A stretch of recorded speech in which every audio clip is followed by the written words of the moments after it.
Thank you guys for having me here today. My name is Leon Jackson. I'm the manager of Grade Crossing Safety with Norfolk Southern. It's a company that's been taking canoe in the city of Bucyrus. Could possibly be on their list for warning device modifications, and they were considering doing a diagnostic study there. During that diagnostic study, the question was brought up as to whether or not that crossing could be consolidated. The traffic currently using Oakwood could use Oakwood Avenue, and they asked me to look into it and see if it was feasible. The primary reason why is if Oakwood Avenue was to be permanently closed to traffic, it would inconvenience certain citizens, and we don't want to inconvenience citizens, and we like to do research on reducing the number of railroad crossings while not reducing the flow of traffic and causing traffic problems.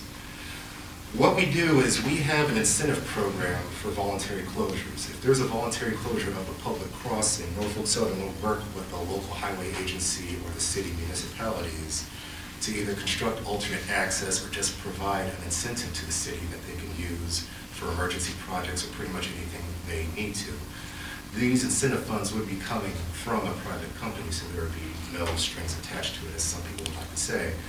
But upon researching this, I noticed that it would inconvenience maybe a business and a handful of citizens in this area, so I started doing research on it. I contacted the safety director as well as the mayor, and we began discussing options, and I voiced an interest in speaking directly with the people and being able to answer questions. But the long story short is the railroads, all Class 1 railroads, have been tasked with the duty to try to consolidate what they define as redundant crossings. Crossings that are within a quarter mile of each other, crossings that have sketchy accident histories, crossings that don't get used by traffic, crossings that might be there simply for convenience. But like I said, we don't want to inconvenience anyone, and I do get a lot of questions about what I do, and it is somewhat of an unpopular job because we are altering the flow of traffic in certain areas to reduce crossings. But the bottom line is we're just trying to reduce exposures, lower the instances of possible crossing collisions, and basically safety is the underlying fact of everything I do. I'm a representative of the Safety and Environmental Department, and that's basically what I came to talk about today. What NS would like to do here is research ways of having detours constructed around this area so the Oakwood Avenue at Great Crossing will no longer need to exist. I made that pretty short and sweet, but like I said, I'm here to answer any questions. I know that there might be a few people concerned about the possible removal, but this is just an exploratory inquiry. Can something be done here to where it won't need to be there anymore? And we're considering the flow of traffic, vehicles that are larger than passenger vehicles. I do that due diligence and research, but I would also like to hear from some folks and see if this is a possibility. And I know that there's going to be plenty of questions. Would you like to speak, sir? Yeah. We need to, for the record, we need to have your name and your address. Yeah, I'm Steve Harder, and I own property around Okay. there, and I have businesses in there, not just one, but several. Okay. And, yeah. Well, one of those is an auto repair thing, but anyhow, the big thing is they got to get a semi in, and they have to get them in as well as getting them out. And that, last time we did this, I've been going through this since probably 35 years, and we never did anything. We just talked about it and it never got done. I like the way you're approaching it because before all I did was yank the thing out. And, you know, oh, they'll get used to it. We never got used to it. But, yeah, I'm glad to hear that. And John was here, and he was doing some drawings for us. Clear back when he took the job in Crestline. Drawings of a possible detour. Yeah, when he was doing stuff here. And that's another thing that Norfolk Southern appreciates. I often go to meetings like this and get chased out with pitchforks and torches. But I appreciate the city of Bucyrus at least looking into this because I don't want to inconvenience people, and Norfolk Southern is willing to look at other ways of flowing traffic through here. Because we do consider it a risk reduction, but then at the same time, the first thing I noticed about this area is this is just not a small neighborhood with small cars and pedestrians. vehicles. The turning radius might have to be increased for certain areas, there might be some land acquisitions, but at least we can sit at the table and talk about what would need to be done in that area. I'm very glad to hear that. Look at it. You're doing it right. Railroad property that you could put a street right there if you wanted to put a block or something, since they were gonna do that. Anyone else got anything? I mean, or discussion? or- Probably enough there for a road to get around that block. It looks like some vacated alleys. You guys- Those are alleys. Doug, Sorry. you guys got that questions or anything? No, I was We're just trying to figure out how it looking at would the work. map and, Yeah, this map doesn't show like the two options that were drawn up. Right. But that's what we're considering. And in my line of work, we don't want this to cost the city anything. We're not expecting any payments on behalf of the city. Right. We just want serious consideration and an estimate. Something that I could possibly bring to upper management saying, the city of Bucyrus would entertain this, but they would need these streets widened, they would need to possibly acquire this land, and it might cost this much. Can we go ahead and work with the city to improve the traffic around here? Right. And have this taken out? Because what ORDC does not want to do is spend There's no way a to lot of widen money this. on signalizing a crossing so close to another crossing. Right. When you have crossings in close proximity with each other that have lights and gates, it's a lot of, I'd like to continue to explore. That was never even talked about. Great. Well, yeah, that's my primary job, and the thing is, the ORDC couldn't approach the city with this because they're a tax-funded agency, but Norfolk Southern being a private company that wants to reduce the number of crossings and help people get across town, that's my primary focus here. Yes, sir. So you're saying that you, on either side of the railroad track, you would possibly have land acquisition that would be like a turnaround point for the residents on one side or both sides of the tracks? To the east side. I'm not sure if there's room for turnaround There's no access room on for the anything west on side Oakwood. of the This way. approach, but I do understand room on that this land side. acquisition might have to take place for the turnaround on the east side, and I'm Well- completely aware of that. There have been times where I've worked out a deal where a hammerhead turnaround was, if there was no room for what I call a P cul-de-sac, but there are options out there, and depending on how much all this would cost, the railroad would be willing to fund it. And we don't plan to leave eyesores out there. Another concern or question I get is, there are a lot of times where maintenance folks will be resurfacing the tracks, redoing a crossing, but they would just have to leave a pile of asphalt on each side, they leave an eyesore out there. That's not what we do. We make sure, and we also fund the permanent barricading, the permanent closure treatments. Because like I said, we don't want to leave eyesores out there anyway. There's enough people out there trying to hide the railroad anyway. Well, the reason I bring it up, like on the west side of these tracks, There's no way for there's no turnaround for those people. So I mean, whoever would go down there, it'll probably it would say this is a dead end street, but I'm sure that, you know, whoever drives down there invariably is going to turn around in someone's driveway. And it's probably not going to happen once, it's going to happen multiple times. And it's narrow. It's very narrow on that approach. Yes, So- it is, I mean, but we can continue to explore this, and of course, we don't want to tear down anyone's house, but we'd like to have a little bit more due diligence on this approach, and I appreciate questions like these, because that's the first thing I think, turnarounds and traffic flow. Because a lot of people get used to these crossings being in for years, and they don't want to part ways with it. But there's a battle going on between public convenience and public safety, and public safety generally doesn't come up until there's an incident. and what about when you have the train stopped on the tracks there and doesn't quite get up to the Oakwood Clay Street crossing, but it's covering this one for hours?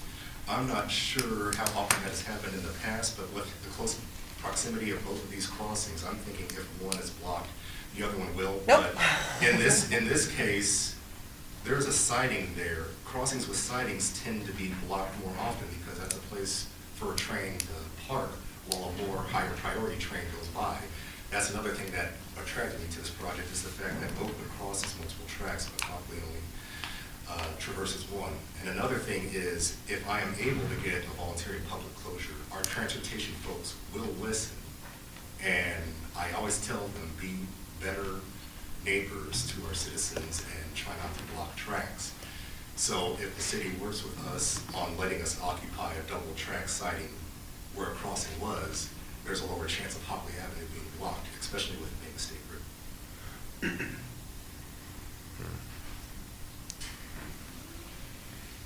Jim? Mr. Harder, you're more familiar with the area than anyone. So is this feasible? If we had a turnaround, we had a Well- semi turnaround, You know, I think it could be, but there again, we got that narrow thing. Yeah. And that's, if he can show me how to work this deal out, I'd be all for it, but you're right, it's the same problem that they had 100 years ago when they had the roundhouse behind here, where they used to put the steam trains on the engine was on it, where they turn them from one end to the other. Yeah. My dad used to deliver newspapers to the guys in there on the roundhouse. And that's where Transco is now, where they call it now. so if someone comes up with a plan, this is feasible for you. I'd have to see it, yes. I'd have to see what everything is, you know. Yeah. They got a problem because, like you said, that's narrow. And I don't know if you can turn, you know, even a fire truck or whatever, you gotta be able to turn around. I had to build a house, every time I put a thing on the subdivision, and the next phase, I had to bring something out and show that it had to be big enough to get a garbage truck and a fire truck and everything else, you know? So that could be another thing too. So where do I'm these, all for it. Mr. Jackson, where do these plans lay on? Do they lay on you? I mean, do you guys look at that and say, hey, this is what we can do, we need a turnaround, we need a place for a semi to turn around? To be completely honest, Or would I would just like a dollar consider- figure saying, okay, if people would like this option, would like the option we're presenting, and they estimate how much it would cost to construct an option, I'd like to look at that dollar figure and see if an estimate is possible. How is And it? completely fund the turnaround construction. We tend to not dabble in stuff that's not on our property. We tend to just have it sitting in to fund the alterations, not taking this one. So you don't come up with routes that you could probably fix it with or ideas? You have the people figure it out and then tell you whether or not it's feasible? Lynn McKee. The great thing in this case is the people have already figured out two options. That's the reason why I But we didn't get it. Because there has been due diligence on our end, two possible ways of a turnaround, and if the people in the area are okay with it being constructed. Why didn't we get I that? don't know why we didn't get it. We have another Well, option. none of us have seen that, so. He's I put it up here, apologize. but we don't have a copy of it. Yeah. This is the first I Yeah. knew that that's what I was staring at. Well, that's okay. Of course, no You're going decisions have down to be along the made. side of the tracks there, is that it? Well, that picture is showing what the north, This one. north pointing to the bottom. I'd rather have it in front of me. Yeah, I can't tell what that is over there. This was one of the options, which is a lot more complicated and complex, that we come off of Clay, and where this alley runs all the way back out to Hopley, we have an alley there's actually a trailer sitting there right now. But this is actually a platted alley that runs back to Clay. So one of the options was to widen this, come down, and after they make their deliveries, they could come around and you'd have to tear this building down, widen this alley, and let them go back out on Clay. Acclimate me, Jeff. I'm trying to figure out what's where. Okay, this is Hopley. Okay, We This don't, is the tracks, right here. okay. And there's. So that's, the purple is Clay coming out to Hopley? Right here. Yep, Yeah. I got it, okay. And this is Steve's property right here. Okay. So this plan And on selling. I think you do believe he has some down here too. These are the two buildings here that take semi-delivered. So one of the items we talked about was widening this this is the amount alley? and have them come down and they can still deliver. And when they leave, they can just kind of go around and come back on Clay. Yeah, So- that's. And what, coming up through here Yeah, to we the would alley? make that wide. I don't understand this We'd at have to all. make it wide enough for a semi to go There's in. no way it's wide enough. Hey, John? Yes, sir. Can you put up the other one? Yeah, instead of giving us a copy. You wouldn't by any chance have it on an 8.5 by 11 that we could, Looks about like this. Yeah, we can shrink it down, but No, like on a piece of paper? Yeah, 8.5 by 11. Yeah, I'd like to see that on paper Yeah. printed for us. Okay, we can do that. It's too hard to figure out what we're doing here.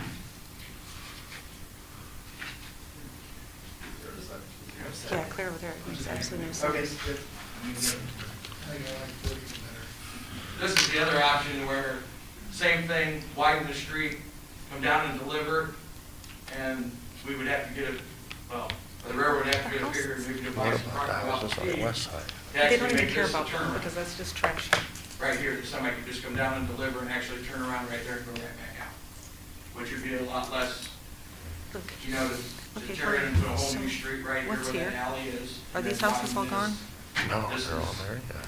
Oh, Probably so we're would worried pay about for- the businesses, but Be less No, we're not worried the about, humans. correct. to be able to have a turnaround right here where Steve's property is. It's gotta, everybody's gonna be able That would to. have to be wide, and then that building would be torn down and actually make a turn. God, I wish Okay, they'd the show first it to one me. you were tearing down the building, whose building is that? That's the railroad's building. Okay, that's not a problem. That's the old red brick building there that, I don't know what they have in it, but. Neither do I.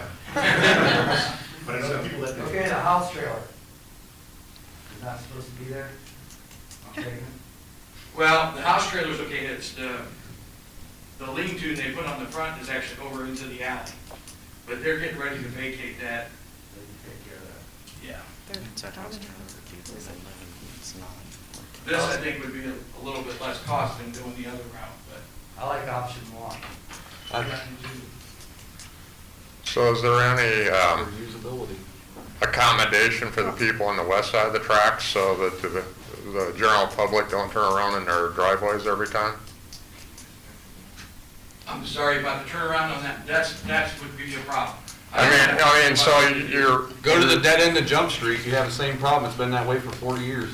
What, turning around in your driveway? Yep, used to live there for 20-some years. But why would you want to create another problem? I don't see how you're really creating a problem. I It's mean, not a problem right it's- now, and it's if you do marked- it, it's a If it's problem. marked dead end, then you shouldn't go down there unless you live there. I mean, that's clearly marked with a sign. And if you go down there, then what happens? You didn't read the sign. Well, you What just- happens if you cross through a stop sign and What, don't what read are that? what are the addresses on the other side of there?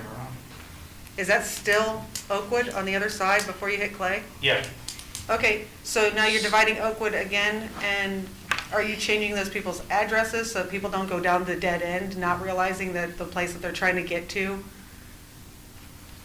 isn't on Kind the of road like anymore? Union Avenue, there's two Union Because, Avenues. yeah, it's a big pain when somebody goes to go, hey, I know it's up this way, they're reading, We have two Perry Streets. Yep, yeah, that's a heck of a It's a break on that one. it's a pain, That's about 5 blocks. Yeah. we'll mark the street and mark that. yeah. I have a question. Have we notified any of those homeowners that it would affect, so that maybe they would have input? Well, we mailed. They mailed stuff. Okay. We mailed letters, about 30 of them, all the way around this area. Okay, for good. tonight. Okay, So did that's the, what I wanted to know. But the mail, And it was just discussion, that, you know. Right, right. You know, if somebody's got a better idea, I'm sure he's all for right, it. right. What was that, Steve? I say, I brought my big crew today. Has anybody looked to see if there's enough room to put like a small turnaround at the dead end where it would be created there on the west side? I guess that's, I'm looking at the map we were provided. and, Right here. I mean, the railroad owns a small portion of that, but I don't know, that's probably too No. close to the tracks Yeah. to put an actual, like you call it a P turnaround there. Yeah, P cul-de-sac. Yeah. It might be tight, but that's the reason why we're having these discussions. Yeah, I'd like to see somebody look and see if that's feasible. I think Yeah. that would dispel a lot of the issues that we're worried about with those people that live in that initial block right off of there, off of Prospect. and how wide is that for the turns? I mean, like, I know they got it drawn, but I don't know. It should be street width if that's what they're doing. Yeah, it's 50. Because he said they would turn that alley, well, if there's no vacant On the property. west Well, side. I'm looking here, On the those west side, they were nice talking pointed about if you corners, turn around, there's probably and thinking at least semi-truck 35 turns. foot there And wide. wondering how You can wide that pull is. in You see what I'm and saying? turn Yeah, around. that's what I'm I mean, saying, that's actually I- making it wider, I'm because like, if you curved I it. don't think these guys have ever driven a big vehicle close to it. On the north side of Oakwood, the house is right on top of the tracks. It's all they can do to get a car in between the house and the railroad. I was down there tonight looking. Yeah, it's not, it's very close. I just think we should accommodate both sides of the tracks. If we're gonna possibility closing it, you should accommodate people on both sides, just not one side. Just, you know.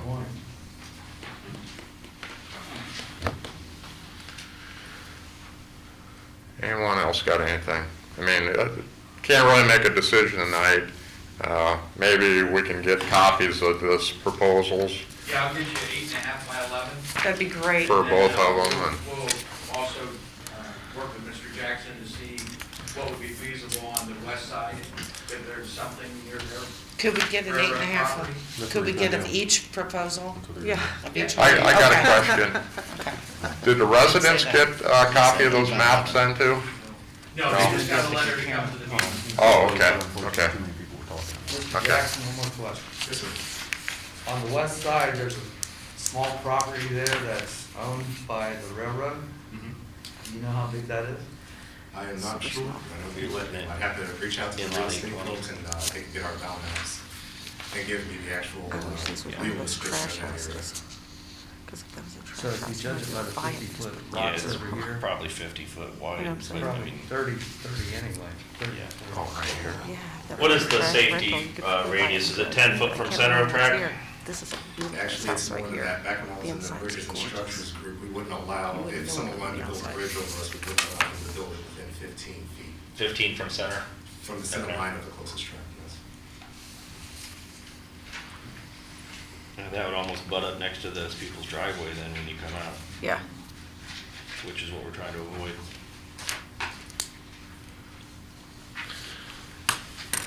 So the Ohio Rail, what's the DC stand for? Ohio Rural Development Commission.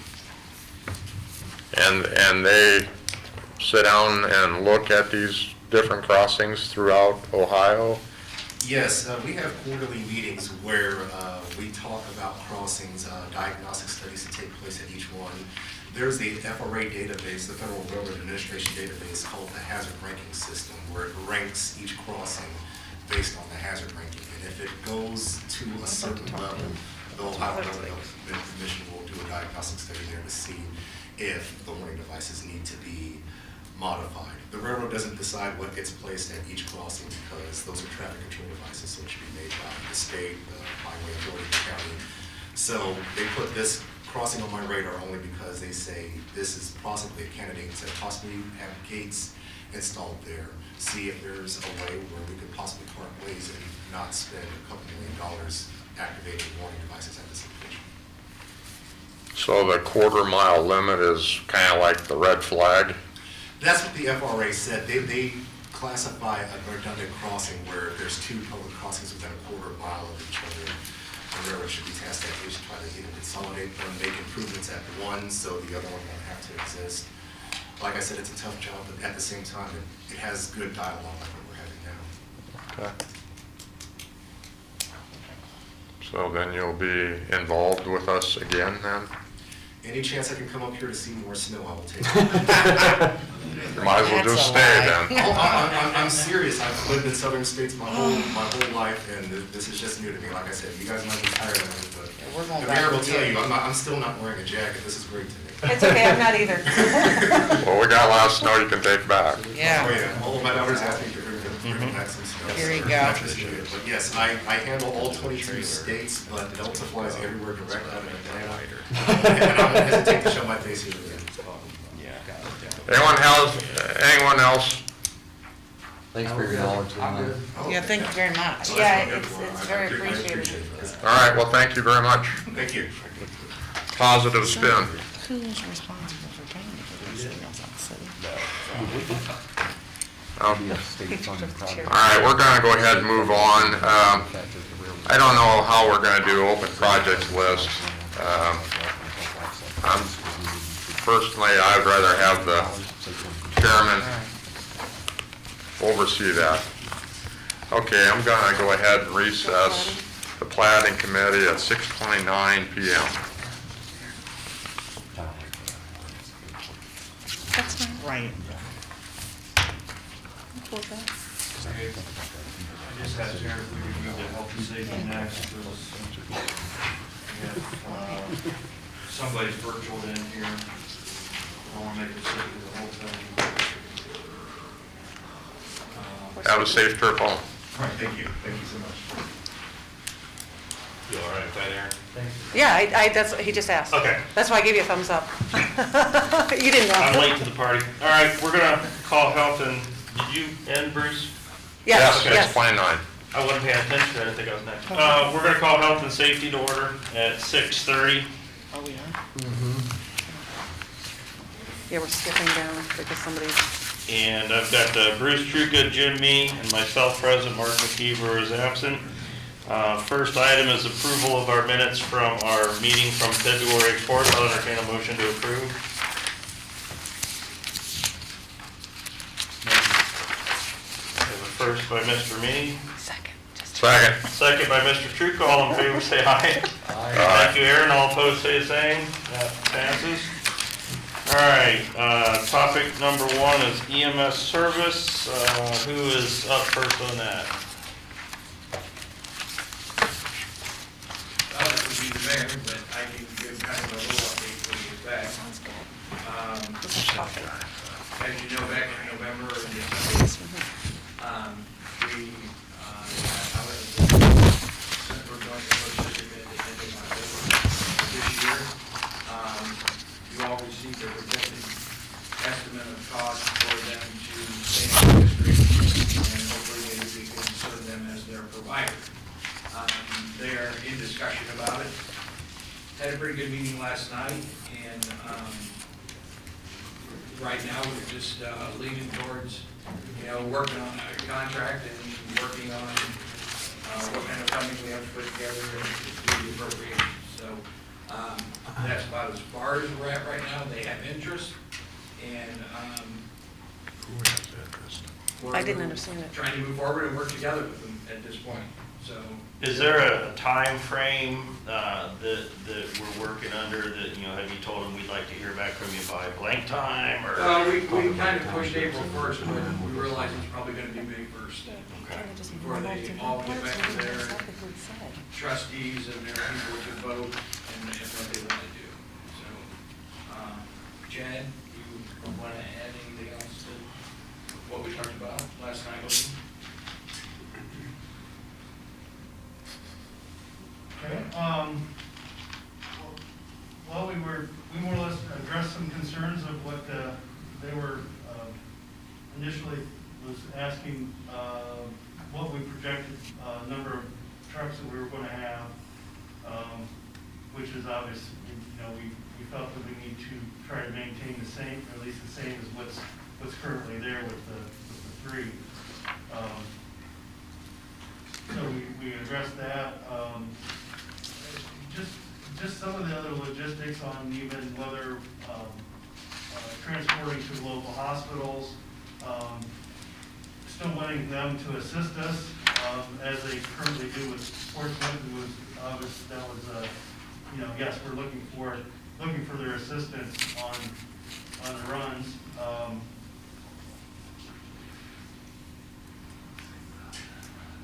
Well, it was just a matter of, they're part of our community, and we felt that we need to all work together to keep it financially feasible.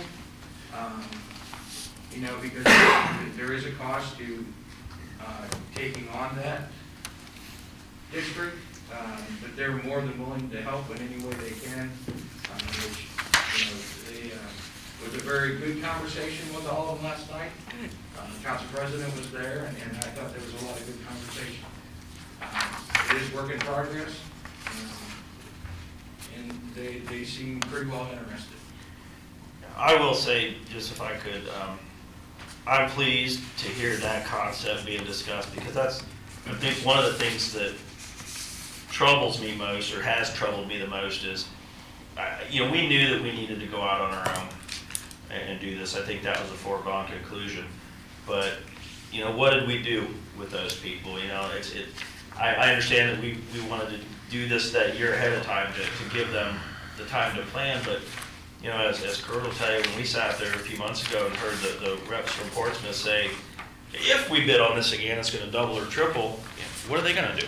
And without us there, that double or triple probably goes even up higher. So the fact that we're talking with all of them and they're considering that, I think that's gonna help me sleep a heck of a lot better at night, knowing that we're not leaving anybody hanging out to dry. So I guess I'm gonna say thanks for taking that into consideration and putting that out there to them, so. And I think they're very appreciative of that. Yeah, and I am as well. I'll be anxious to hear how that all pans out.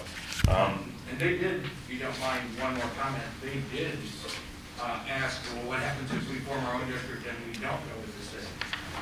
I said, that's totally up to you guys. Yeah. But, you know, if that's what you want to do, you know, we'll be fine just in the city. And, but like I told them back in 2013 or 14, you know, there's a cost to doing this. It isn't, you know, with, I think it was life support, we were having issues with the performance bond. Yeah. And I said, you know, we're not gonna leave you hanging, but for us to cover that larger area, we're gonna have to hire more people. When we opened the bids, when Portsmouth was the bidder, I kind of tongue-in-cheek joked that the city ought to put in a bid, and I never really thought I'd see that coming to fruition, being something that's looking like that it might happen now. It's kind of interesting. Mr. Kramer, are you here just to listen, or are you here, do you have anything that you wanted to say, or I'm not sure what your role is this evening?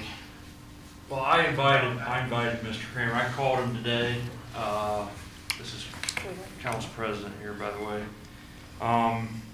This EMS thing, I was presented yesterday at 3 in the afternoon, was the first I ever had seen it. It's significantly different from what Mr. Kramer's initial study was about. The initial study was for covering inside the city limits, and it touched very little on covering maybe the adjacent townships bordering the city directly. And last night I noticed that this new proposal was essentially the city covering the entire central joint ambulance district beyond the adjacent bordering townships around the city. And so I reached out to Mr. Kramer and I asked him, I said, what's the feasibility of this? Because he had done that study that we paid for, and he told me that he'd be willing to come to us again and give his professional opinion. So I invited him here virtually tonight, and I'm going to turn it over to you, Mr. Kramer.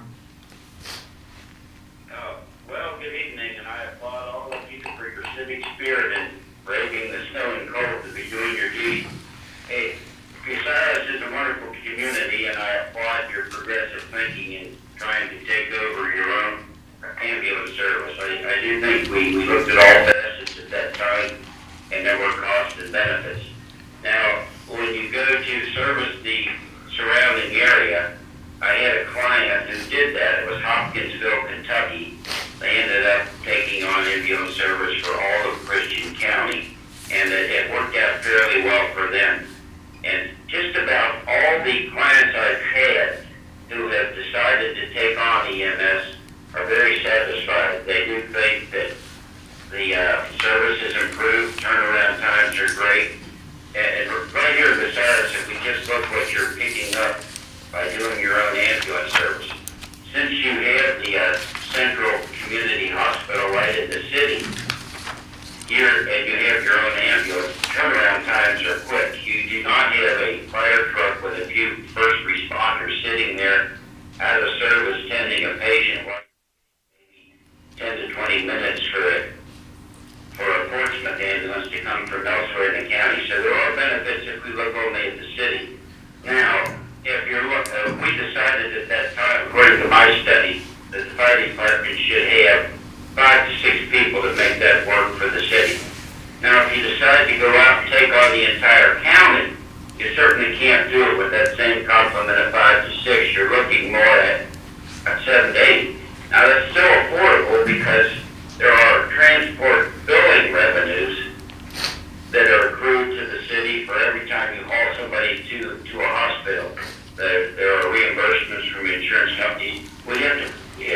the formula is and what the collection rate would likely be to see how much of an additional subsidy you would want from these other townships. Granted, they are sparsely populated and we're not talking a large call volume.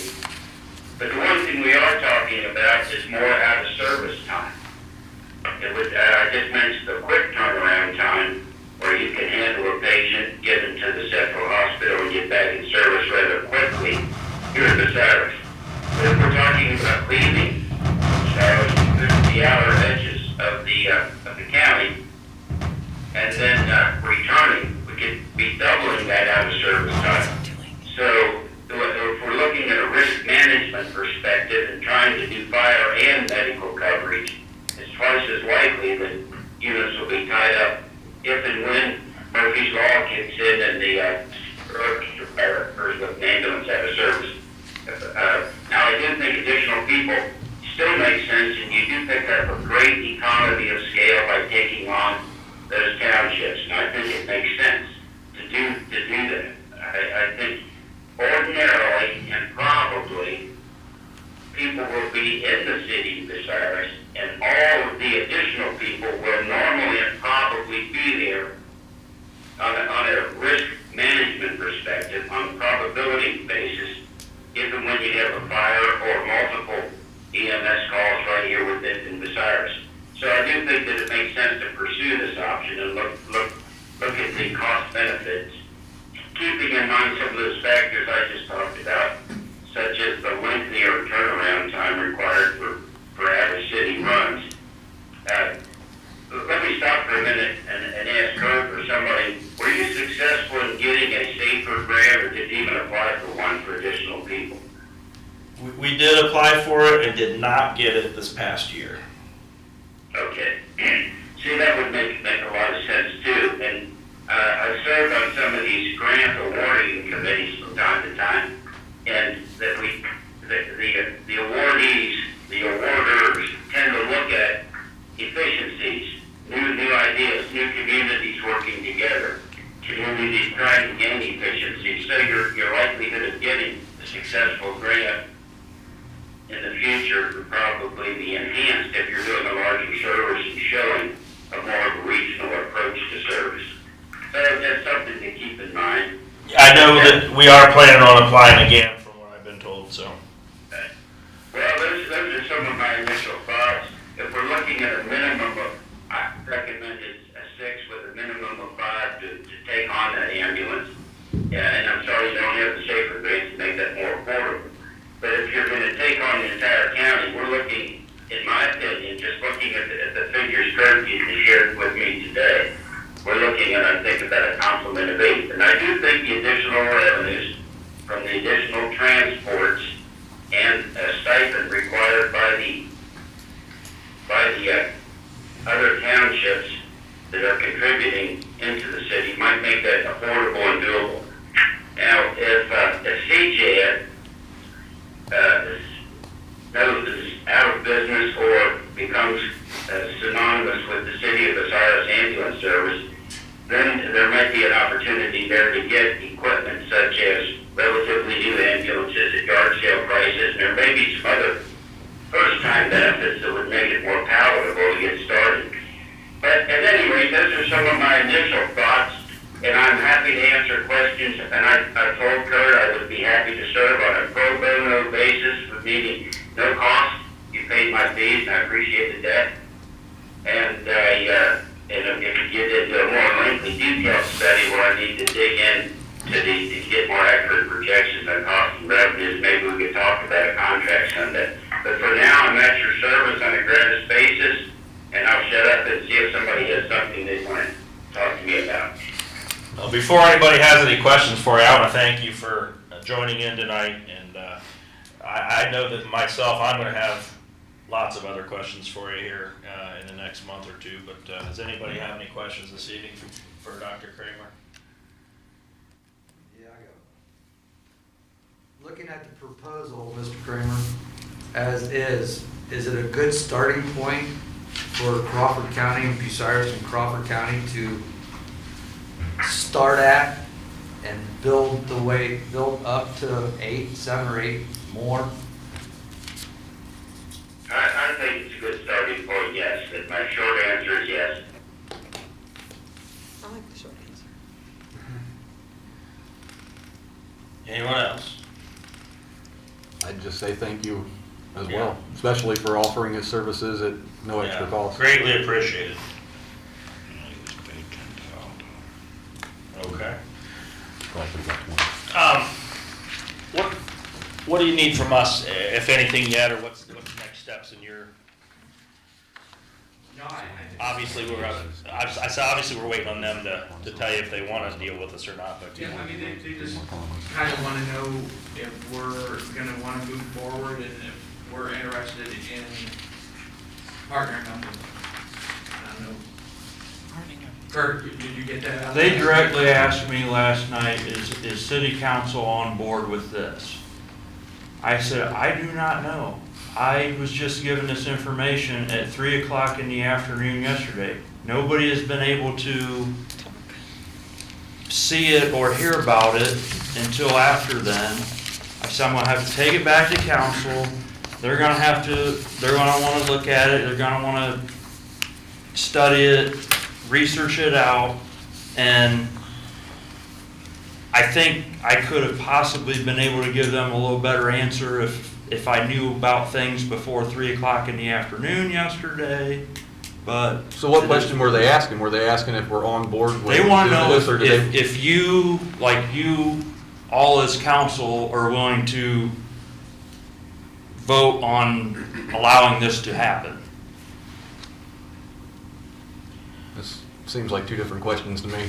No, I don't think so. I think that when you think about it. Well, because we're going to have to enter into a contract with Them. the Yeah. Central Joint Ambulance. The city of Bucyrus is going to have to legally enter into a contract, and then Well, they probably. we'll have to they- vote on legislation. They probably have to decide if they want to stay together as a district or if they want to individually deal with this. I don't know legally from their standpoint what makes more sense. That's probably something for Matt Crawl to help them through. But Doug, to get back to what you're saying, I think that It says 6. for us to just yank the rug out from under them is unsettling. And here now, I like the fact that we're entertaining the idea to try to, extend that I don't want to call it an olive branch, but extend that ability for us to provide something for them that we're going to also be providing for ourselves. That was always my understanding from day one when this discussion was started, is that we were And I going would to have be. never really fathomed that becoming a possibility, early on. And even If when you would we have were asked talking me when I last- first came on the council, I would have said no. Right, now when we were talking last fall about leaving the district, I didn't, in my wildest mind, imagine this happening. I'm pleased by it, honestly, I really am. I have a So- question. Go ahead, Lisa. So the way this is written up to me in my mind is 3 firefighters if we're just doing Bucyrus, 6 if we're gonna handle the rest of the townships? That's the way I understood it, and then I had asked the question that if we get the SAFER grant, can we look at more, and that's an obvious yes to that. Well, and I think, if you don't mind, there's a lot more that's gonna go with this as we move forward. Been talking to Chad, and, there's pieces of the puzzle, we're not doing the whole county.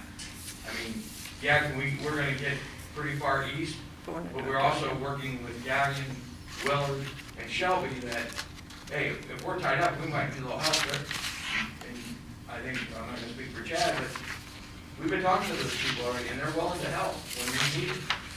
And the same with the townships, they're willing to help when we need it. And it's gonna take everybody working together to make this work. I mean, it's just the way it's gonna have to be, or we're not gonna be able to do it. So if there, I'm sorry. Go ahead. If there is any money to be made, where is that money gonna go? It'll have to go back into the fire department. Okay. Would that in essence just create its own enterprise fund really for EMS, so that any money we make on EMS is gonna go back into paying for the capital Ambulances, the improvements like new upgrades. vehicles or for paying for manpower? Okay. Yeah. So does Myers. And I don't know who to ask this question to, you or both, but is this one of those cases like what we did with the water line expansion? Do we just kind of need to go around the room and see, and informally see where we're at now, Well, or? before you do that, let me paint this picture here Uh-oh. so Almost that does. everybody knows exactly what's going on. Typically, Ford Smith Ambulance Company has 4 to 6 EMS personnel at that station, depending on if they have Per shift? depending on if they have 2 trucks or 3 trucks in service. Okay, so just think of that, 4 to 6 personnel there. What does Bucyrus Fire Department have on station, like, let's say right now? 4 or 3. Okay, 4 or 3. Okay, so let's say there's 4. You got 4 at Bucyrus Fire, you got 4 at Portsmouth. Possibly 6 at Portsmouth. So Just you say could have 4. anywhere between 8 and 10 personnel covering all of what's being covered now. What this new proposal is, okay, think 8 to 10 before. What this new proposal is, it's 6 covering all of what's being covered now. Okay, you're going from 8 to 10 covering to 6. And that's our fire too. So there was discussion last night about what's going to happen if there's a fire and the Mhm. Bucyrus EMS personnel are tied up, and what was said about that? Maybe some townships coming in and putting fires out in the city. It'll be our normal mutual aid process. Yeah. So, you know, personally, to me, I feel like we may hurt ourselves a little bit on the fire protection side. But that's just my personal observation. You're all gonna have to look at those numbers, study them. You know, what are you comfortable with? What are the citizens of Bucyrus comfortable with? To your point, yes, 3 trucks, so 6 people. In the current contract of the ambulance district is one of those 3 vehicles can go do private runs, and their goal is to have that happening as often as possible. It's not the entire 24 hours. So, you know, like to Kurt's point, many times you've got, 4 people there for 2 ambulances, and I think that's what we really need to probably focus in on. And when you do that, that comes right out with what Dr. Kramer said is, our target goal will be having 7 to 8. When we first started talking about this a couple years ago, and I think Mayor will tell you, I was very, I don't know, you can come up with a word for me. I was not very nice to you when we talked about it, because I'm only looking at the number, and we got 2 sides of this. We got to look at the finances, we got to look at the number, and somewhere we got to find a place in the middle that we meet that neither side suffers, and that's what we got to do. If we can get the SAFER grant, man, we're good. If we don't, then we're gonna be pinching pennies and try to figure out how to work. But I think that's part of what they're trying to do. And The new proposal is 6 personnel on station. That was what Dr. Kramer's initial feasibility study was for just the city by itself. Bucyrus, yeah. We're talking that same 6 covering all the Central Joint Ambulance District, all up into New Washington entirely. So it was a significant change, varying from what the initial feasibility study was, which is why I reached out to Dr. Kramer and, wanted to see if he could give a opinion on the feasibility of this new area of coverage. Mr. Schwemmler, if this was enacted right now, how many people would be on station at the fire department? If we had the EMS just like it is, we would have a total of 5? If we had the EMS, If we had to do it right this second, or meaning when. let's just say it's November 1. done right now. How many people are we gonna have down at the firehouse? Right now it would be very difficult because we haven't hired anybody yet. So we're on, I'm not talking about hypothetical situation. We have, Seriously. 5. You He would already have said 5, 5. right? That's it. you'd have 5, 6, you said there's. There's 4 no or shift 3 that right has now. 5 on it right now. No, I know, that's,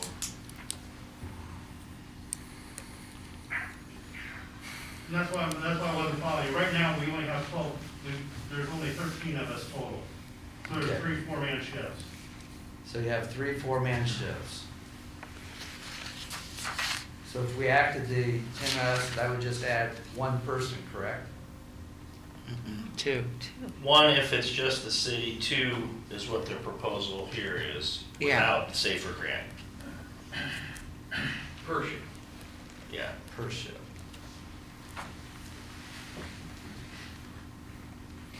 So it'd be 3 6-man crews, Correct. correct? Yeah. 3 6-man crews. And like I stated earlier, there's still a lot of pieces of this puzzle we're still working. Right. You know, because I- we don't plan on starting this till November 1st. Right. I understand that. Okay, all right. Well, now there was discussion last night of what, could this be implemented sooner if something happened with Portsmouth? Because the Central Joint Ambulance District actually voted last night to send Portsmouth a letter notifying them of breach of contract.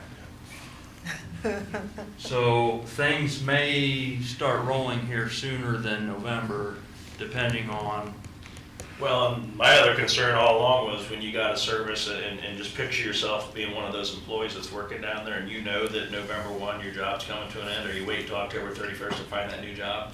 Now you're gonna take, first thing you can find that rolls along, so they're gonna struggle in their last month or two getting people to show up to work. You know, that's, I think we're gonna have to be prepared to do it sooner, even without what you're mentioning. I wouldn't bank on the November 1st date as final set in stone.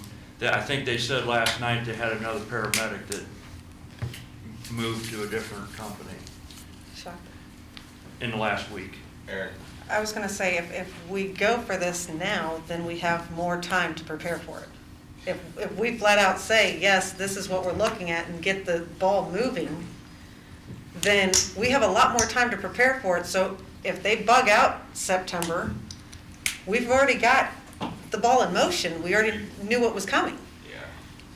I think it was Mr. Kramer that said he thought this was a great starting point. I'm gonna listen to him and Yeah. I'll digress to him. So I guess, you know, I'll first start by doing like we've done with the water line stuff, and just kind of go around the room and informal poll you. Is there anybody here that either wants to say, I think we should let these guys work on this, or is there anybody who wants to say absolutely not, or something in between? And I'll just kind of go around. Lisa, I'm gonna start with you and go clockwise around the room.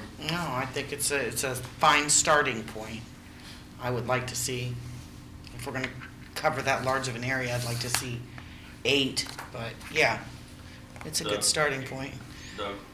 I will digress to Mr. Kramer. He's the one we paid to do the study, and if that's what if his interpretation says this is a good starting point and he's gonna be on board with helping us along through the process, I think that's a great start. Aaron? I'm for it, especially since we've got everybody else that we're able to, if they want to join in, that they join in, and that's good. Bruce? Yeah, no, I'm all for it too. I'm happy that townships are a part of this. That's awesome. That's the wonderful thing, and Mr. Kramer, he'll be involved, and you and Jeff and fire chief, and continue the discussions, and hopefully positive things come about. And I'm all for it. Kurt? I have no vote on it. Well, but you could be a tiebreaker. I'm just giving you a chance. If you want to say something, you can pass. If you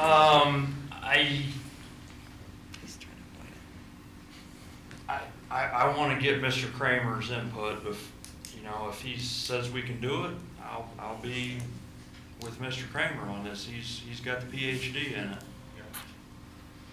I think it's great. Like I mentioned, I'm just overwhelmed with joy that we're talking about a way to help our neighbors, because, what do you consider somebody a resident of Bucyrus? Yeah, okay, I pay my taxes and live inside this line.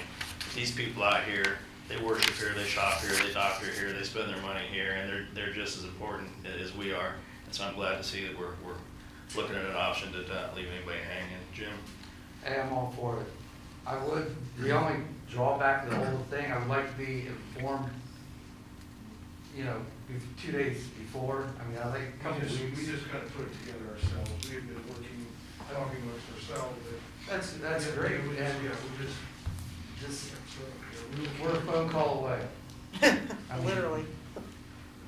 I quick passed email. this information on, Jim, within 30 minutes of having received it myself. Yeah. If I would have knew about it 2 weeks ago, you would have knew about it 2 weeks ago. I know, All right, so is that adequate enough to say that we kind of? Speaking with Mr. McKeever, I know he's in favor of it also. Yeah. Okay. Seems to be unanimous, so. We'll continue to go to the next step. Yeah, just let us know what comes next and what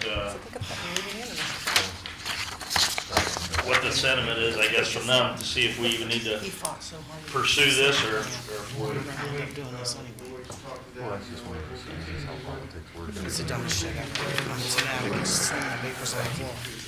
I watch it happen on both sides. I'm over it. Trust me, I had that for a long time. Mr. Kramer, anything else you want to add at this moment? I told him no. No, I guess if I had a vote, I'd probably say certainly I would take the next steps, and I'm encouraged to see that that seems to be the consensus. So I'm as near as the phone or the email, if you need anything further. Yeah, I'll have to check the law director. I don't know if I have the authority to make you an honorary member of the committee, but if I could, I would, and I appreciate your sentiment with that, so thank you. Yeah, anybody have anything else on this topic they want to ask or say or discuss or whatever? Any other questions on this topic at the moment? Nope. No. I'm anxiously waiting the next step. So, does anybody have any other open projects that are in health and safety they wish to discuss this evening? Hearing none, I will close health and safety at 7:02 p.m. And I'll turn it back over to Mrs. Sherrick. Thanks. Now if I can find it. Right, I moved everything, I'm so sorry.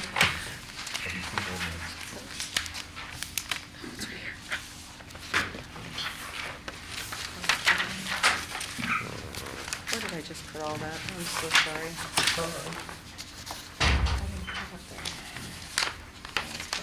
That's what we were just doing. It's okay. Yeah, so I just looked there. It was here a minute ago, I swear. Those are all old. There you are. Thank you. All right, here we go, I'm so sorry. Okay, so we're starting public lands at 7:02 p.m. Members present are Bruce Truca, Doug Fote, and myself, Chair. First up, we have the approval of minutes from the last meeting. Do I hear a? So moved. Second. Okay, and all in favor? All right. All of you. Okay, so next we have various city-owned residential properties with an awesome colored map finally. Thank you. And I want to point out, not taking shots, but 8.5 by 11. Yeah, see, he was on it. He was on it. No, and all thanks to Landon. Landon put all this together. Well, we know. Yeah, and he did all that. So it's all color coded. As you can see, we own a lot of property up in that area. The two that are in the light blue and the green that reference land bank, those are all land bank properties. The reason the one's in the blue is because the land bank notice just has the one parcel number for the part that's in green, but it's actually all three parcels. So those will be coming back to the city from land bank.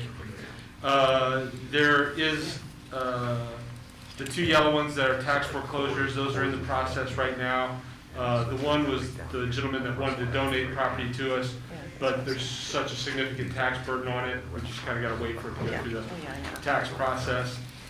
And all the way over to the right on Woodlawn, the one in the orangish color, that's the one that the neighbor has expressed an interest in. That's the bigger lot we own. To the right of that is a lot that is owned by Mr. Surgener. That was the burned up place. It's been mostly torn down. He still has some debris to clear out of there. I did speak with Mr. Surgener today over at the courthouse. He is interested in divesting himself of that piece of land. So the city could own that entire corner there if we wanted. And then over here to the right is another property that's owned by Mr. Surgener. There's a few trailers in there right now. Yep. That's something that's ongoing issues, and Mr. Surgener is negotiable about. So. This is my son's best friend's house. This is the Ms. Sharon. caregiving support. Yes, sir. Ask a question, I'm not on your committee, but I'm just No, curious. no. Robert, these two that are in between, the tax foreclosure ones over here, the two, the red ones that are adjacent to those, or do you happen to know if those are owner occupied or if they're rentals? They are both rentals. Okay. I'm positive. The reason I- One says Paradise Realty. Yeah, the one is a rental, the other is not. Oh, sorry, I didn't look that and- close. Yeah, and then the You might not have that good eyes. I don't. other I one is don't. the rental, but yeah, so. Okay, the reason I ask is that, I know that the policy of land bank is that if it's a What is property? owner occupied adjacent property, land bank will just, These are you know, give it to them In other essentially. words, Yeah. Gordon. Well, these ones are coming through tax foreclosure, so those at the end of the tax foreclosure, the city will just file a notice of claim, and Okay, we'll I gotcha. take, in lieu of getting paid for the I'm with you now. taxes and other things that we own. So he's not expecting us to pay him for it? No, these will get cleared out, and we'll own those, and those are across the street from the land bank ones. Land bank took that one, there on the corner of Woodlawn and Kersley, on the, promise that we would accept it, and be willing to take the land, so, it gets that property torn down, and it's a big lot, and it connects to all these others, so it's, like I said, that's, when talking about selling this lot came up, that's what, I knew there was a lot in that area that we own, so, what Darn we near do good. with all that, who knows, but. Darn near got enough lots on Russell to sell it to a developer. Did we get all those lots on Russell after that last flood though? Is that how that came to be? Because wasn't that an area that flooded pretty It was. significantly? I don't know, I will say that It floods there there is. bad, because that's why the house that's across the street on Woodlawn that's in the blue right there, that used to be a house there, they tore it down because that thing flooded probably 10 Yeah. times inside of a Yeah, I just 15-year remember period. during the 07 or whatever those nasty did. floods we had, that whole area was underwater for It was. a couple days. Well, and I do know that Mr. McKeever would, before we did anything, would want to talk to us about the possibility of detention ponds and other things in that area as well. Oh, that makes sense. So, as we do sewer separation and that. So that's, gives you the picture of the whole thing and, talk amongst yourselves. I suppose. I don't know. You get a lot of runoff from the rail car up there too, don't you? Seems like. I have no idea. They don't have a lot of pavement though. You got there up a lot higher. Yeah, I feel there's an elevation there. It's not that you can't build there, you just have to build raised Now, with basements. CIC and see if they can sell it. Except you got two houses smack in the middle of it. Well, a lot of that property was bought and paid for through a federal grant that we purchased. The federal government came in and purchased those homes to be torn down so they would take the burden away from the people that lived there because they kept getting constantly flooded in that entire area. So that's how that all came about. So that's what I thought. So do we have any money invested in there that we need to recoup? I think it was good. No, it was all federal money that paid for everything. Well, it sounds like with what Mr. Ratliff just said about the retention ponds, that may help with a lot of that flooding Well, in that and- area as the sewer separation project. And with the access to Woodlawn, maybe approaching some of the local businesses may be worthwhile. I know they look for space there at Railcar, I don't know. But I just wanted you to have before we made any kind of commitments on this one lot, I wanted you to just know what all was going on in that area. And with Mr. Surgener, kind of at a stage in his career where he's, looking at some options, this lot that he just tore that building down is definitely something that's acquirable for him. Is this supposed to be light blue here too? That is. It's like a different color of blue. It is, and What's up with and that? I can't. Landon told me that was a lot that. It's owned by a person, James something. Yeah, and Gibson? Landon told me that there was something with that lot that it Not me. may be acquirable. That it may be acquirable. Yeah. That something was going on with that, and I don't remember exactly what it was he told The me. blue? 886. It's got the city of That's the Bucyrus. one, when you're on the GIS map and you click on that one, that's the color goes around it. And so I think whenever this was printed, that may have been the one that Okay, clicked on. okay, okay, Yeah, he said there was something with that lot, but I don't remember what it was. okay. It's not on our radar to acquire through property maintenance or tax or anything like that. Right. Texas tea. So the one the neighbor's interested in buying there, is there any way we can move that forward and get that in their possession so they can start paying taxes on it? Well, I think it'd be What- better to wait. what he's, well, I was gonna say, what he just said is that land right next to that Surgener's. red, that's Surgener's, he's looking at figuring out a way to maybe unload that on us, which then makes that lot Huge. Yeah. huge, like double buildable lot. So do we then Sell it as 2 buildable lots. sell it as like divide it so that it's a better lot for, and, and if the neighbor wants to pay for the one lot still yet, that's fine, but that also leaves the other lot so that it's buildable. Whereas right now, the way that it's kind of shaped, it's a little harder to use. I would like turn it over to the neighbor, both lots. I mean, if he wants to pay for all of it, I'm cool with Ziegler paying for all of it. But that is a good question. I think we have the ability to resize those. don't Right. we, to make them both square, or not square, but rectangular. We can make it one big one, we can make it 4, whatever. Yeah, we could do that and, Because didn't Ziegler say he wanted to build something on it? They said that when they were here, they did He wants- not have initial plans on building, but maybe in the Would future, a like the small shed or opportunity to, something like okay. that. I Or, believe. or what do you say, a work pole barn or something? Yeah, It was- yeah. A workshop, basically. Yeah, workshop, Man cave. yes. and I will tell you, my concern with every lot in the city is this, and we've tore down a lot of houses, and there's a lot more that are gonna get torn down in the next few years. And every one of those houses we tear down, and it doesn't matter if it goes to the neighbor and it's a pole barn or a shed or whatever it is, but every one of those ones we tear down, and I just made this argument in court the other day on another property. There's roughly 3,000 houses in the city, and every time we tear down a house, everybody's water bill goes up by 1/3,000, because what was a house now has to be spread about sewer bills, same thing. And the number of homes that feed the city of Bucyrus School District, because we're encapsulated by Crawford and Winford, every time we tear down a house, that's one less home that feeds the city of Bucyrus School District. And whenever, in purely my opinion, but whenever there's an opportunity to have a lot and say this lot can have a house on it, or this lot can have a triplex on it, or whatever it is, that's the potential for a family, that's the potential for somebody to pay water and sewer bills, and that's the potential for a kid enrolling in the elementary school. So that's always my That's a valid, personal opinion on it. that's a and, valid point. I mean, So I always look at it from that standpoint. And yeah, I mean, we could get rid of this, and I'm sure they would put a beautiful fence up and a shed and have one of the best backyards in the city. But, Great. that's just my take. Very valid points.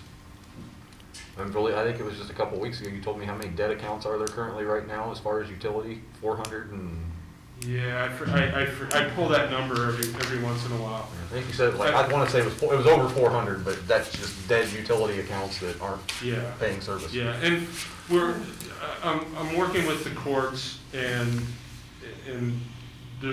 hopefully we'll be able to bring something to you down the road that I think is tremendous news, but we're working with the courts and some other entities to try to establish some programs to start rehabilitating houses as opposed to tearing them down.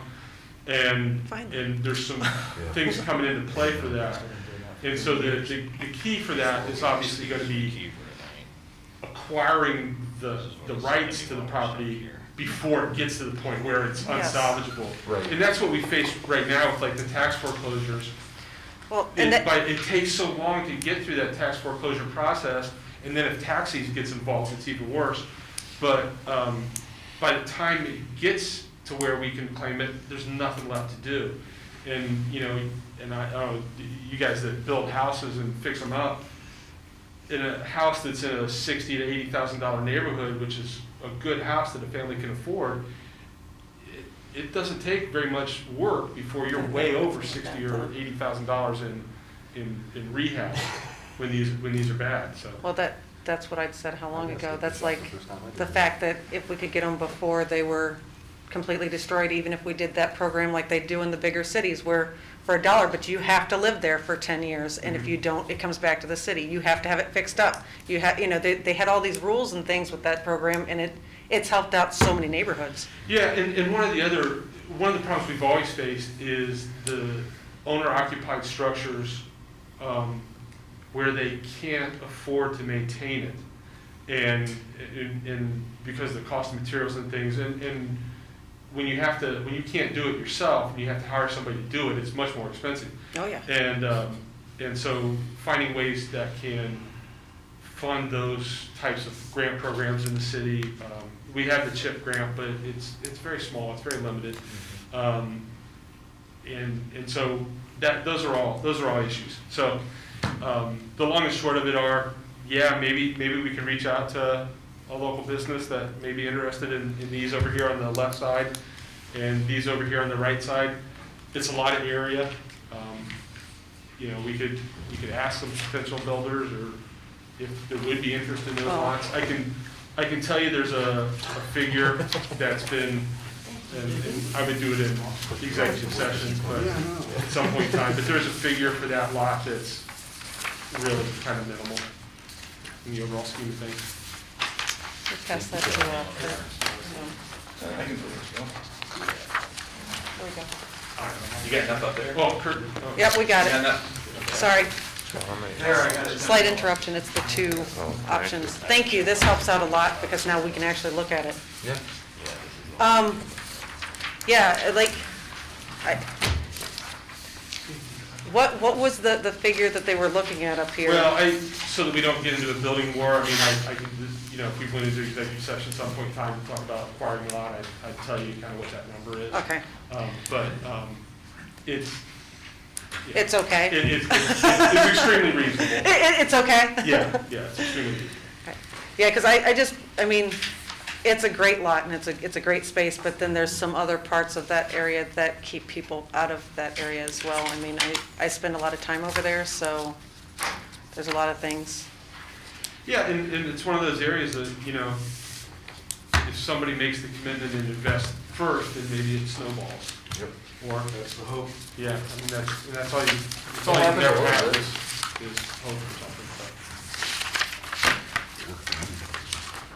something. All right. So were we doing anything else with this tonight, or No, this is it was just to get the idea, get it going? Yeah, to Excellent. kind of be educated on and I guess and think about, give it a good think. And then open projects was the next thing, yes. I know we talked about the trees the last time, but Todd had found where that had already been moved into health and safety, so we don't need that as an open project in two completely different things. Yeah, Madam Chair, if I could just Yes, elaborate. please. A lot of items when they first get referred to committee get referred to two committees for various reasons. Back in 17, that proposed tree ordinance was referred to health and safety and public lands and buildings. And at some point here, in October of 17, health and safety pretty much took that over and had that discussion. And they discussed 6 proposed changes to an ordinance that was a draft ordinance, proposed ordinance, and it was held for further consideration. And so rather than have 2 conversations in 2 committees, one of which isn't really discussing it anymore, maybe the Public Lands and Buildings Committee could think about taking this off their Open Projects Committee, their Open Projects list, and then Health and Safety can do whatever it wants to do with that. That's just, just an observation. So, You want a motion for? can I get a motion? So moved. Thank you. Second?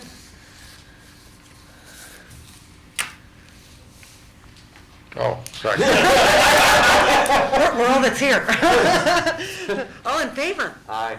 Okay, so that has been taken off of our list and left with Health and safety. Health and safety. To accept that. Also, Madam Chair? Yes. Another question, the item right under that, this is really a question for the law director. Back in 18, in March, The law director referred to the property at 214 East Perry Street, and it was never discussed, and so I just want to keep on the side of that. 214 East Perry. Hell, I don't have It's it. right here. See if we can get a street view. Okay, but where's it at Flip in it. mine? But that does bring up another thing that I was gonna ask about. Uh-oh. Is it on our open projects though? Yes. For public lands, No, the Blicky Street.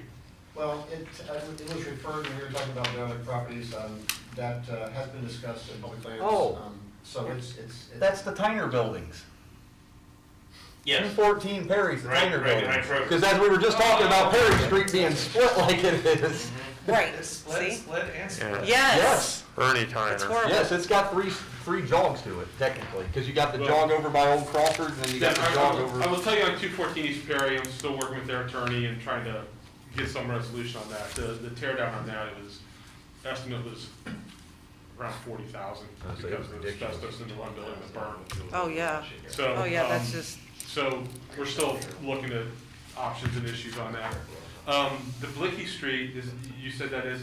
That was one of the derelict properties we referred to. Okay, so the Blicky Street property was one, and we talked about a while back that Operation Hope was interested in acquiring that property to Yeah. rehab it. And we talked about it, and I guess we just never referred it for legislation to transfer it to CIC to provide it to Operation Hope. That- If that's something you guys are interested in doing, because they were, Santana, who's. Yeah, I know Santana. Yeah, okay. She had grant sources, and they basically wanted to rehab it and then use it as a transition for people, and some office space and stuff like that. I was gonna say, the one worry about that was backgrounds, because it's so close to the soccer fields. Right. And are they going to maintain keeping the soccer field area safe with all the kids? Yeah, I mean, their plan was to fence it in and rehab it and all that. So, and she can come, she's just had some other issues, so she hasn't been able to come in and talk to you about it. And I thought we referred it for legislation, but we never did. No, we didn't make So it. that would be the request tonight, to have some legislation prepared to transfer it to CIC so that we could give it to Operation Hope. But So- I'd like to get Santana in to talk about her plans for The it. neighborhood and all. Do we have any properties that would be available to like do that same similar thing to maybe Bourne? We are. We have a homeless community Yeah, that we needs are- somewhere to warm. Well, yeah, we are, I'm not ready to talk about it yet, but there are some other projects that are coming that are gonna come to fruition by late summer, early fall. And some steps we're gonna take to try to acquire some properties to help that project. And I hate to be. It's okay if you're I vague. hate to not be able to I talk about just- it yet, but yeah. Is there somewhere in our, We do not have a homeless shelter. are they able to come in the lobby of the city hall now that it's open? Not at night. Until 11, Till when? 11 PM. Okay. I know of a few businesses that have been very kind. Yeah, I just wondered, yeah, there is not. and- it's been awful cold. Well, and my understanding is it's not going to, well, I'll let Santana speak for herself. I don't think it's going to be a traditional homeless type. Right. shelter, So but- do we need to put this into legislation for the full council so that everybody can listen to Santana at a council meeting and bring in the people of the neighborhood? Or do we need to bring her in and maybe some of the people in that live around there that would have an argument in this? We certainly could, and if we requested it as non-emergency legislation, that's going to take yeah, that out, takes it- 6-8 weeks. But that's what I was wondering, so we just go ahead and do the non-emergency legislation and let this build as we, Right, and she can explain to you better what her plan was for it, but I kind of like it getting everybody involved, and that gives Mr. McKeever time to come back so he can hear it. And yeah, and it may not even be ready for first reading at the next one, but at least we'll have it referred and we've got Okay, legislation requested. so can I get a motion? moved. Okay, Thank you. Second. second, all in favor? Aye. Aye. What a huge, there you go. All right, so with that note, we've weeded down the open stuff as much as we can, so Can I get a motion, or no, I just to get it in this one, huh? Recess. I'm recessing this at whatever time. 7:25. 7:25. And I'll start economic development at 7:25 PM. Up first is the approval of the minutes from our last meeting. So moved. I have a motion from Mr. Second. Alsep and a second from Mr. Myers. All those in favor? Aye. Motion passes. Next up is the map that Landon put together for us showing the properties that would be possible to be annexed west of west of the 30 bypass on the east side of town. So I guess this is something that we can study over and look at, or we can have some discussion now. As you can see in yellow, those are the properties that could be annexed into the city that are not currently in the city limits. The blue lines represent the city limits. I noticed that as I was looking this over the other day that, and I apologize, but I had mentioned the Timken subdivision. It's actually not on the list of things to be annexed, but I do believe if we're going to have this discussion that is Absolutely. property that we definitely need to discuss annexing in, especially with us having a discussion earlier this evening of starting our own EMS service out of the city. And with the fact that we have just changed our water rates to everybody has the same rate out of town or in town. So really, for their benefit, they're going to pick up fire, EMS, and police services for annexing in. So I think that's one that we need to definitely approach. Possibility maybe sending out some mailers to the residents to gauge their interest and see if they are interested in that idea, see what the feedback is, and maybe at the same time even have some new letters sent out to those businesses as well to at least gauge the interest. Because here again, as we've always been understood, annexation is something for a property owner, not for somebody to just eminent domain take your property. So, you know, we need them to be on board with this. I just think that with the way the city's going and the direction in which we're heading, I think that this is just, here again, like I said last time I brought this up, either we will stake our territory or somebody else from a surrounding area will come in and stake it for themselves.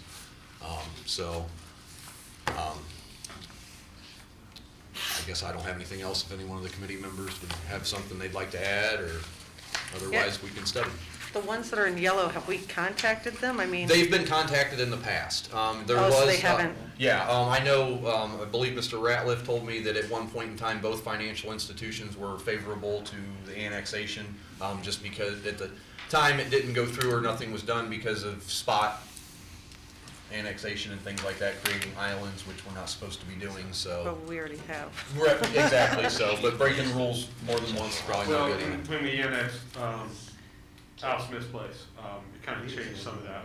Right. I will tell you that Rigo and TSC have both told us to Kick likely go bricks? away. Kick bricks? Yeah, and the financial institutions, I haven't talked to them directly in recent times. I really don't know what their opinion is. I know the owner for the family farm and home says, you know, he'll do whatever kind of everybody wants to do. He I know I'd asked him before, and he said that he was pretty much on board with. Yeah, so, you know, So should we just go ahead and get send something out to all of these and find out what they're saying?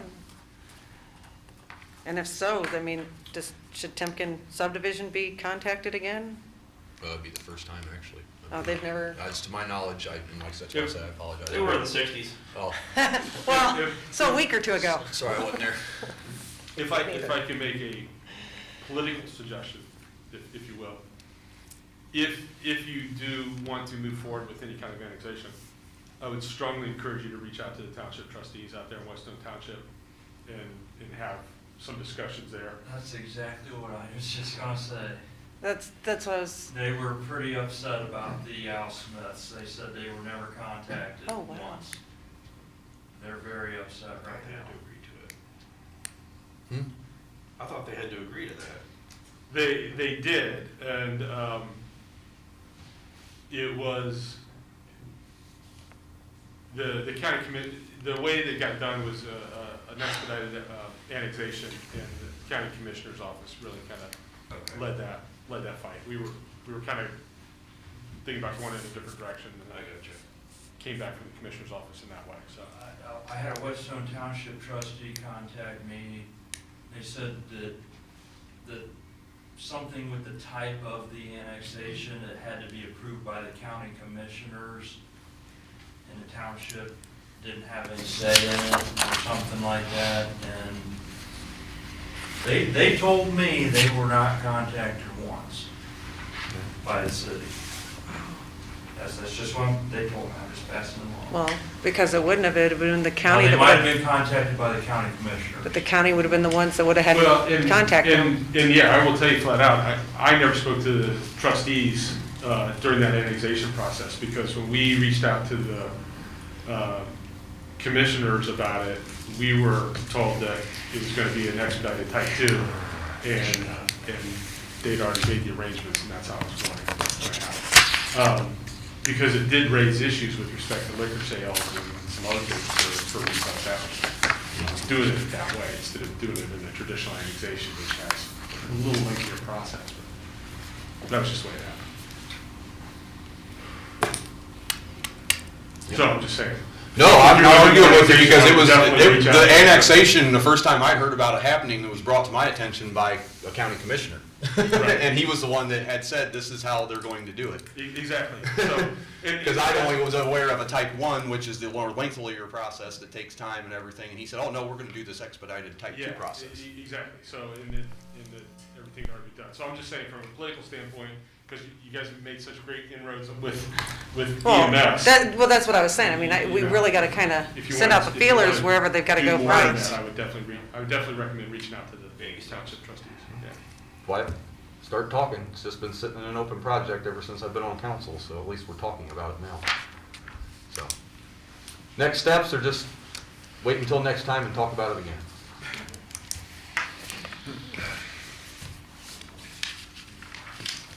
I'm asking the question.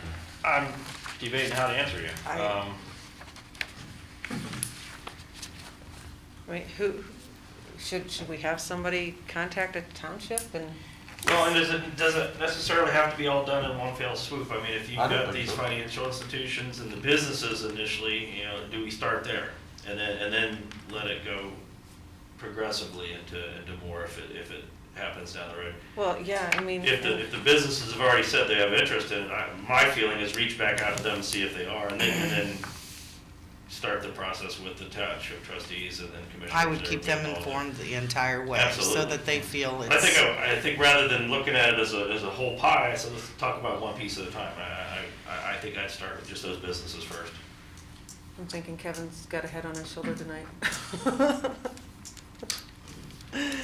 Isn't there a rule about jumping around, like putting islands? Spot and islands, Well, well, we- that's, well, But these are just islands that we're kind of adding in at this point if we start with the businesses and talk to them first. Yeah, but But there's as we move rules- out. Rules surrounding that, or? You're actually, if you look at the map out that way, it's all, and these tend to start filling that in and smoothing it out. With the Al Smith getting annexed, that takes care of the island problem of directly across the street that would have been created. Directly across the street was not possible until the Al Smiths became within the. So contiguous doesn't involve a street. A street essentially doesn't exist if it's contiguous, would be across the street as Right. well as next door to it. Yes. split the center lane of the street, Okay.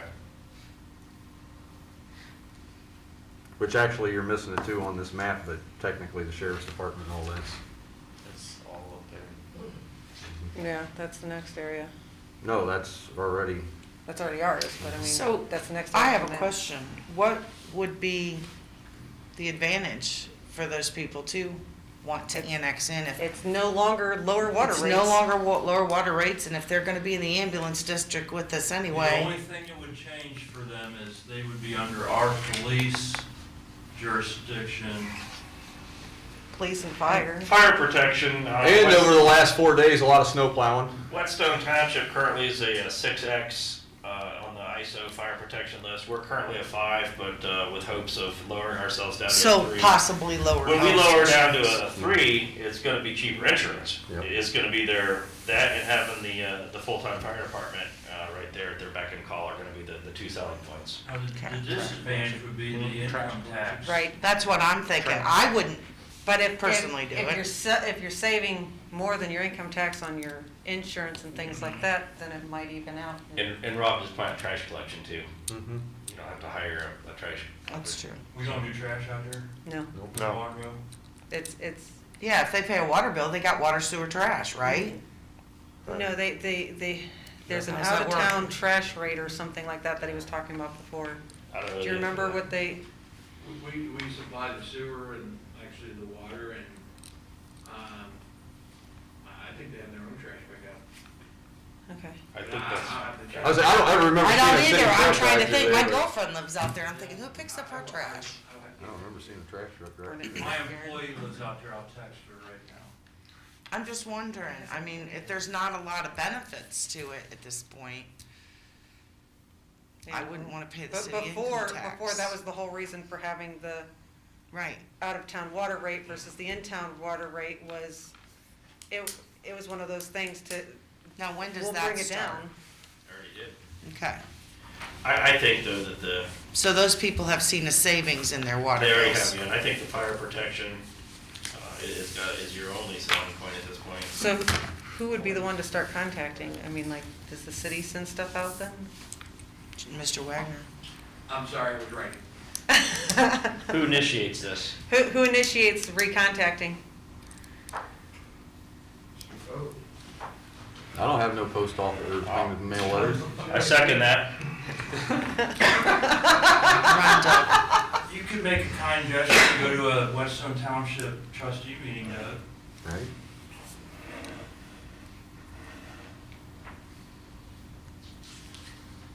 The last time we talked to both banks, neither were interested. Neither were interested. That was last year.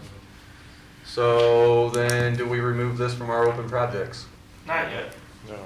I'd like to just find out if there's any interest from them, and again, that was last year, this is this year, just, so, I think if you Sounds like. make sure they have all the information that we're talking about, if they understand, the fire protection thing and all that, and then give them a chance to say no, and then I think when you realize it's a done deal that nobody So- wants it, then you pull it out. So did you just say you were volunteering to I go absolutely with am not. Mr. Foat? No. Absolutely not. We will reach out to, we know Rego is definitely not, we'll reach back out to the banks, TSC, how about those three? In the Ohio Health Building, You'll have help. the old Schreier's Cheese Factory, Okay. Yeah, and Family Farm and Home while you're at it, if you're talking all the businesses in the area. Doug, my employee, she says she's got Rumpke trash pickup Okay. out there. There you go. And it's $89 every 3 months. Wow. That's twice as much as ours. Okay, so fire protection and trash savings. and maybe lower insurance. Does anybody want to talk about any of the open projects we have otherwise? Currently. Hearing none, I will recess at 7:38.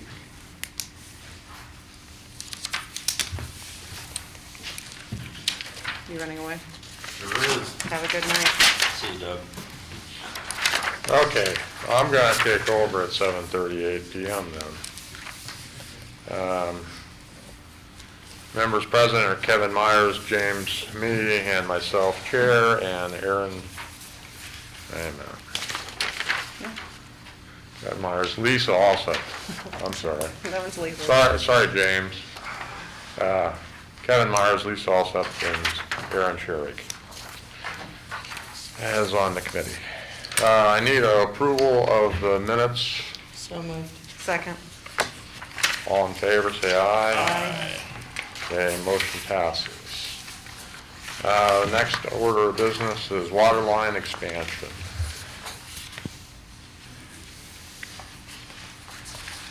So you got two agreements in front of you.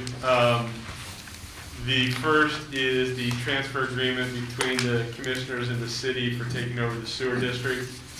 And the second is the agreement with the Village of Nevada to run the water lines out there.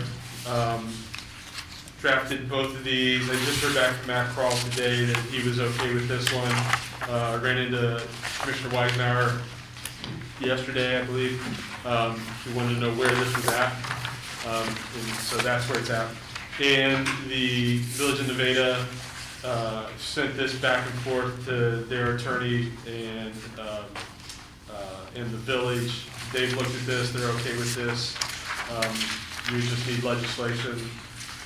Well, if you have any questions or changes or something, but otherwise you just need legislation authorizing the Service Safety Director to enter into these agreements.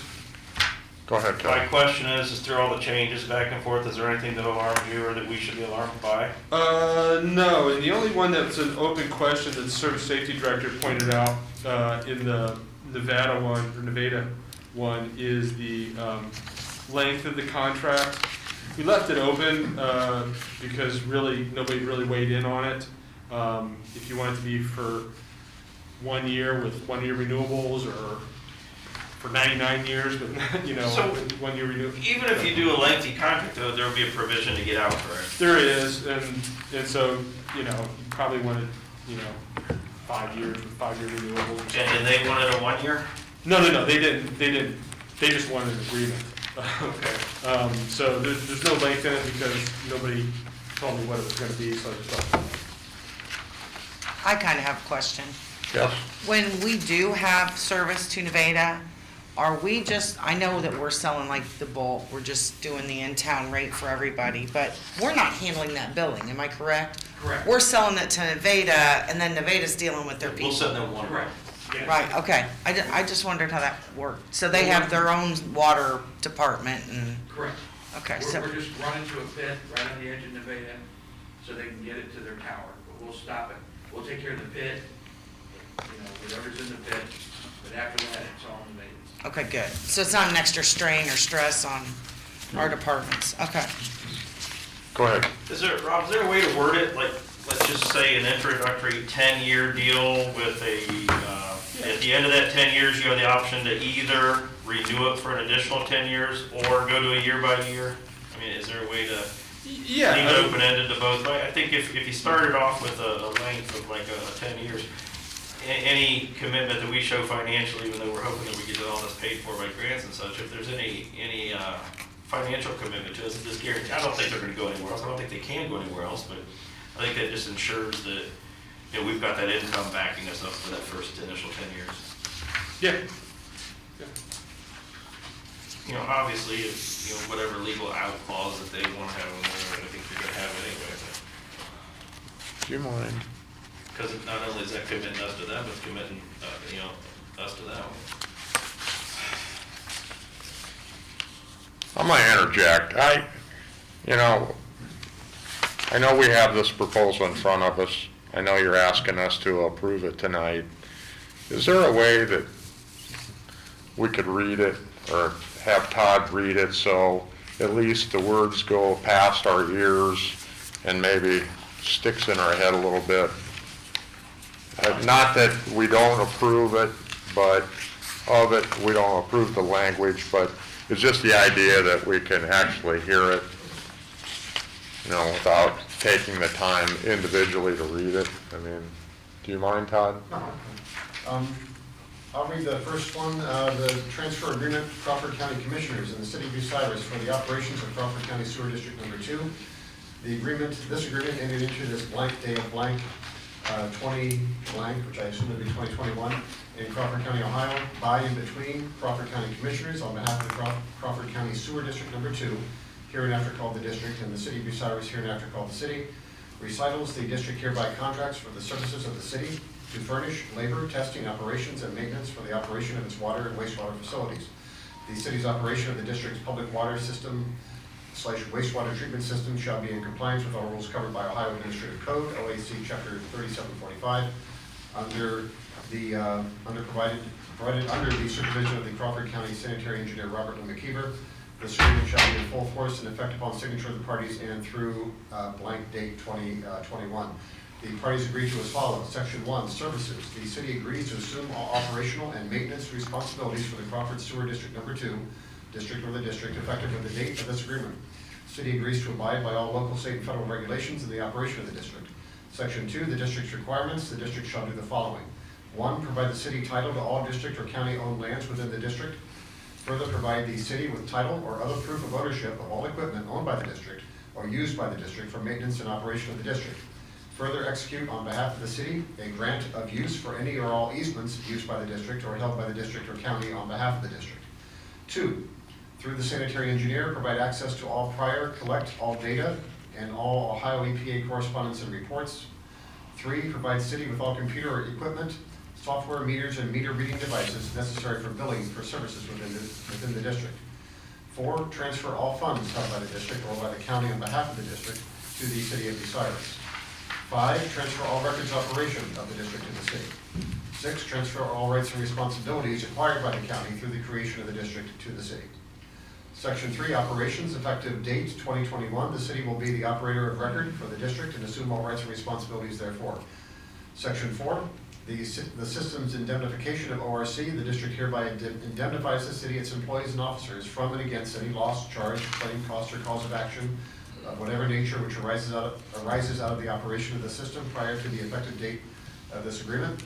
Section 5, notification of Ohio EPA. The city will provide the Ohio EPA with signed copies of this agreement and notification of the transfer. Section 6, governing law. This agreement has been executed and will be performed in the state of Ohio, and the laws of that state shall govern its interpretation. Section 7, binding on successors and assigns. The terms and provisions of this agreement shall inure to the benefit of and shall be binding upon the successors and assigns of the parties hereto. And Section 8, non-assignability. Neither party shall have the right to assign its respective duties and obligations hereunder to any other party without first obtaining the written consent of the other party to this agreement. And in witness whereof the parties have caused this agreement to be executed on the date and year first set forth above. Do you want me to go ahead and read the next one? Tell you what, let's talk about this. Yeah, I've got 3 questions, whenever you Okay. Under recitals, is that, the word under appears twice on the last sentence there? Is that only supposed to be one of those? Probably. After chapter 3745, under, provided under the supervision? Yeah. Okay. My next one is under section 2, number 2. Through the sanitary engineer, provide access to all prior collect all data. Should that be all prior collected data?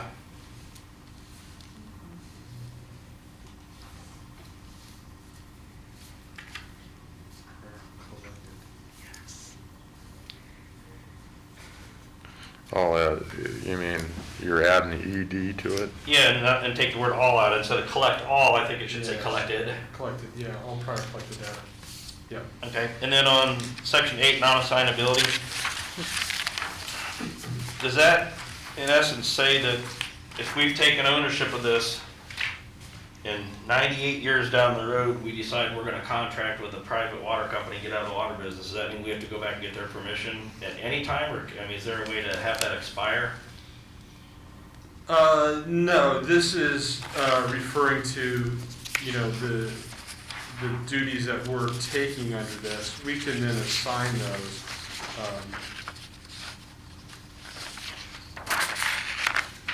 It says if you do that, you have to first obtain written consent. Right, and because this was from the original agreement. We don't need a non-assignability clause because we're not. It's a one-time event. I just don't want to create an issue down the road after we're all dead and gone, that somebody else is making a decision to do something and then somebody pulls this out and sues us because of it. No, and because this is from the original agreement, which was an ongoing operations agreement, so we don't really need the assignability clause because it terminates, the agreement terminates after it's taken effect. So, yeah. Thank you. Anybody else? Can I jump back to Mr. McKeever? Is he like,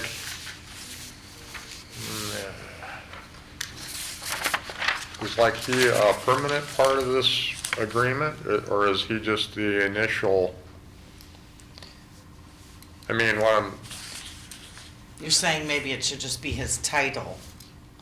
yeah, I mean, Yeah, I know what you're saying, because if someone else goes into that job, then does this still remain in effect? I kind of see what he's saying. Yes, we could change that to City of Bucyrus Engineer. There you go. Yep. you okay with that, Mr. Wagner? Well, I think we need to check about that, because I would think if we take over the ownership or the running of this system, and now I'm going by the water side, we don't, when we take this over, we no longer have to go check, we go out and check it daily, because we bill the county water for it, the county, and they pay us for it. So, as part of our agreement, we've been going out and checking chlorine and stuff like that on a daily basis. Once we do this, we don't have to do that anymore, because now we're the operator of record, and it's our water Right. that we're taking care of. So I'm just wondering why we even have that in there. I think you Because can. we'll be the sanitation, that'll be Tim Wood. Right. Yeah, so, Was that from when we were the operator and then you were the owner? Yeah. right, so I mean, Right, so you Lynn McKeever's like, that's just, He would go away. yeah. Yeah, at the time, he wasn't our engineer, he was their He was their chief water sanitarian. officer or whatever his title He was was. their sanitarian, basically. Yeah. So I think we should check that out, maybe take that out. Okay. But We'll run the final, before we bring it back for legislation, we'll run it by Lynn to make sure it all reads right too. Okay. Everybody okay with that? Yeah, Absolutely. excellent. All right. Would you be all right if we go on to the next one? Okay. Completely fine. Okay, the next one is the agreement with the Village of Nevada. This agreement made and entered into this blank day of blank 2021 by and between the City of Bucyrus, the Municipal Corporation of Crawford County, State of Ohio, hereinafter called Bucyrus, party of the first part, and the Village of Nevada, Wyandotte County, Ohio, a political subdivision of the State of Ohio, hereinafter called Nevada, party of the second part. Witnesseth, whereas Bucyrus owns its own water reservoirs, water plant, and distribution system, and whereas the residents of the Bucyrus and Nevada have, whereas the residents of Bucyrus and Nevada have many interests in common, and whereas the water supply of Bucyrus has a capacity which will permit it to service others outside Bucyrus, and whereas it is the desire of Bucyrus to make its water service available to customers of Nevada, and whereas the customers of Nevada recognize the need and advantages of a public water supply, and whereas Nevada has made formal requests to purchase water from Bucyrus to supply its citizens, it is now mutually agreed between the City of Bucyrus and the Village of Nevada as follows. First, the length of this contract shall be for blank years, except as otherwise provided for in this agreement. The parties may reopen the agreement for renegotiation after blank years. Second, Bucyrus shall furnish water to Nevada of the same general quality that Bucyrus supplies to its residents, the same to be delivered to Nevada through a pipeline of size and placement to be determined. Third, Bucyrus agrees to furnish water as needed during the term of this agreement. The parties agree and understand that there may be limitations on the provision of water due to circumstances beyond the control of Bucyrus or Nevada, to include but not limited to fire, water breaks, power outages, and/or other natural causes beyond the control of Bucyrus or Nevada. In the event of any of these occurrences, should be another R in occurrences, just FYI, the parties shall work together to restore water service as swiftly as possible. Fourth, Nevada shall be responsible for providing service from the source of Bucyrus water supply to all customers within their water district. Nevada shall be responsible for collecting all water fees from its customers. Fifth, Nevada shall be billed as one metered customer at the applicable usage rate for similar customers and according to the Bucyrus in-town water usage rates. Sixth, the water rate, which shall be effective as of blank date 2021, shall be in accordance with the City of Bucyrus published water rates. Bucyrus shall provide Nevada with statements for the water used monthly, and said statement is to be paid by Nevada in full within 30 days of the statement date. Seventh, Bucyrus has the absolute right to unilaterally adjust the water rate referenced immediately above annually on the first day of July, beginning in the year 2021, and according to Bucyrus city ordinance. All rate changes hereunder shall be universally applicable to all Bucyrus water customers and sent to the mayor of the Village of Nevada with at least 30 days notice prior to any increase. At all times, the Nevada shall pay the same rate for water as paid by similarly situated in-town customers of Bucyrus. A, Nevada and Bucyrus shall cooperate on all grant funding sources for the construction of water lines to Nevada. Nevada shall be responsible for all maintenance and repairs of water lines from the Nevada meter and throughout the Nevada water supply system. Bucyrus shall be responsible for maintenance of all water lines from Bucyrus to the Nevada water meter pit. Bucyrus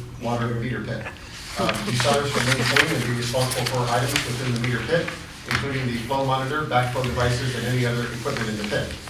Ninth, Nevada shall not, by installations or otherwise, cause the water pressure of Bucyrus or that of any of its distribution systems to be lower than it is as of blank date 2021. Nevada shall seek permission from Bucyrus before agreeing to providing water service to any commercial or residential customer with an anticipated usage rate of more than 500,000 gallons per day. 10th, it is hereby further understood and agreed that Bucyrus shall not be held responsible for any claims or damages for interruptions in service arising from causes beyond its control. 11th, this agreement shall be effective as of blank date 2021. This agreement is executed by the Director of Public Service on behalf of the City of Bucyrus pursuant to ordinance number whatever it is, duly adopted at a regular meeting of the City Council held on the blank day of blank 2021, and is likewise executed by the Village Council of the Village of Nevada on behalf of the authority pursuant to a resolution duly adopted at a meeting of the Village of Nevada held on the blank day of blank 2021. And so going back to that first paragraph and to Mr. Myers, we'll change that to this contract shall be for a period of 10, shall be for an initial period of 10 years. It will automatically renew annually each year on the anniversary date unless either party provides a 30-day written notice to terminate the agreement prior to that date. Okay. Question? My next question. So, we don't know when this is getting signed? No, I mean, we've got to pass a resolution to. Which is why it's 2020 question mark on all of it? Yeah. Except for the seventh one, that it's gonna change annually as of July 1st. So we could literally just sign this, they won't even have water yet, and their rates could go up before they ever got water. We adjust all of our water rates annually on July 1st. Yeah. So it would not be just. So should it just be? Your and my water bill would get Our raised the bills exact too. same time Right, theirs would. right, but I'm just looking at, so they sign something saying one thing, and before they even get water, they're paying something else. No, the rate is what the rate is. I mean, if we're gonna have a citywide water rate raise. But it literally says effective, this is what our rates are gonna be when we sign this. However, if we don't even get water before this date, now it just went up. Right. I mean, The way I read They're this. not going to get water before 2022. Yeah. so shouldn't we, I mean, we could check, Jeff had a better I mean, idea. because I feel really, really bad having people look at this, and they agreed to this, and all of a sudden it jumped. I mean, So, which yeah, it did to I now us see what too. you're saying, could you just remove the part of that sentence at the beginning in the year 2021? I mean, because it is annually. Yeah, I but don't think you need to stipulate what year. it is an annual thing. But I mean, I still have a problem with their water rate from the time they signed it jumping before they even get water. So if they don't have water before 2022, then we should have an idea as to what the water rate's gonna be. No. Well, if you look up in the 6th, they follow the published water rates of Bucyrus. So whenever we make that change, I there's. was looking at the 6th to the 7th.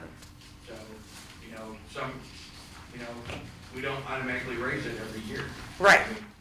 So however we word it, they follow our water rates in the 6th. Yeah, because right there, it's just, it's, I didn't know if you call, Yeah. it's easier to give it to you to go through. Yeah.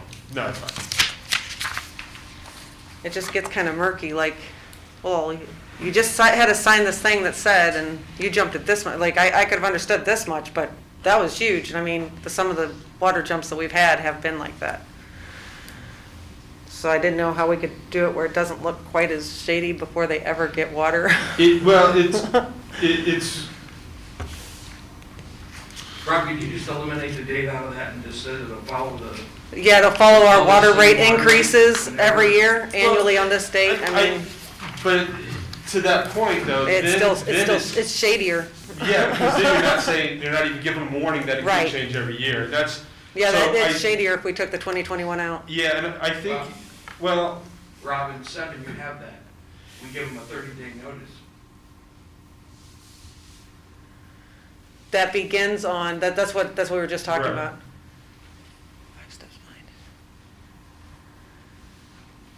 Yeah, I was looking at that, reading that going, oh, that's, Well, I can add that Nevada's okay with this. So when they read that, we made a couple of other corrections that They they didn't were notice it. questioning. And they've actually read all this and they're okay with that.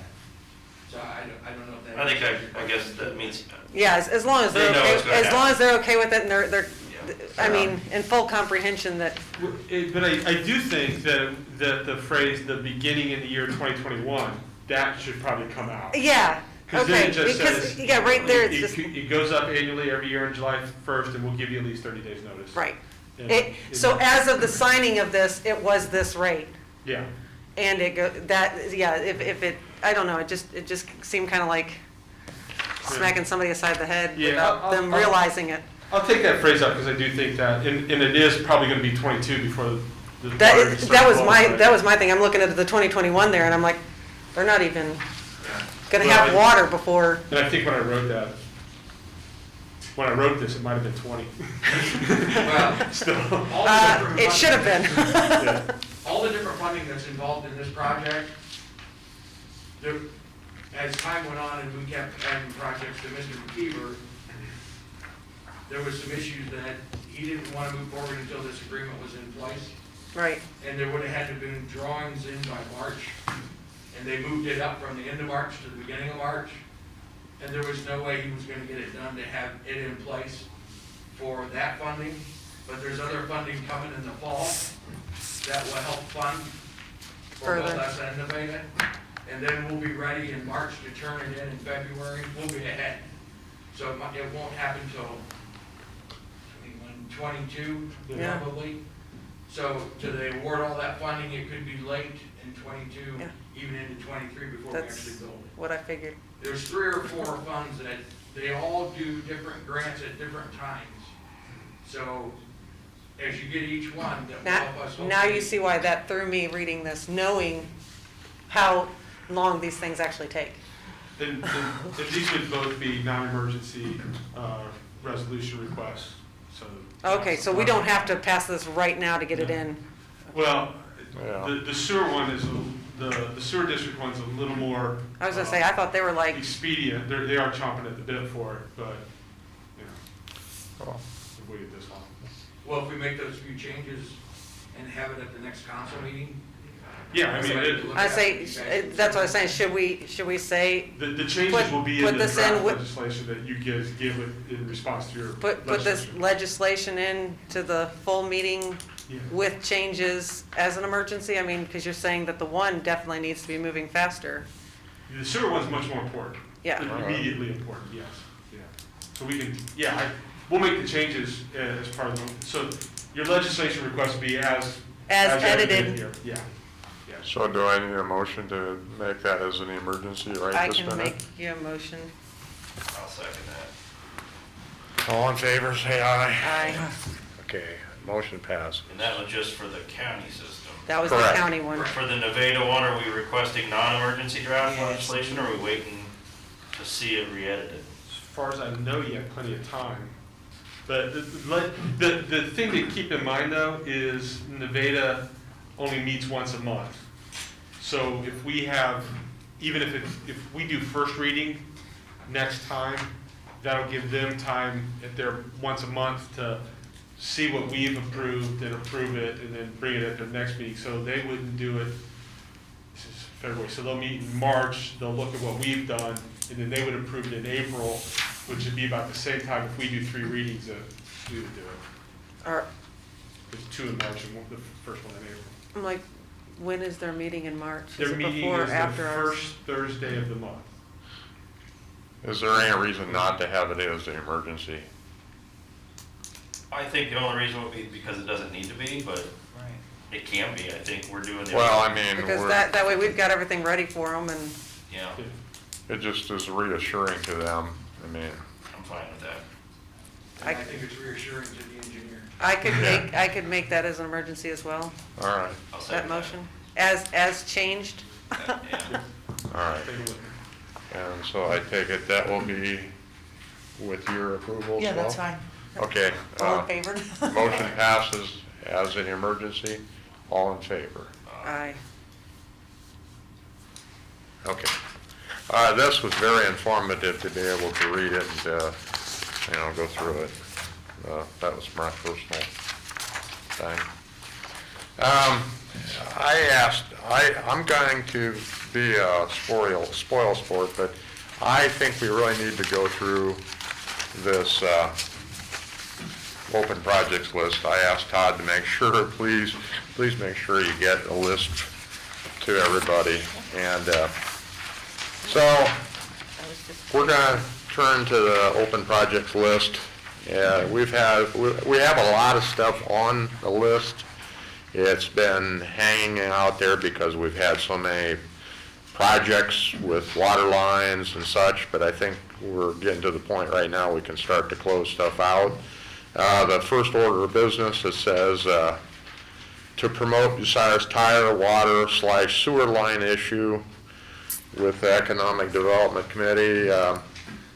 Mark Bem, he approached me, way back in probably before this even, in 2015.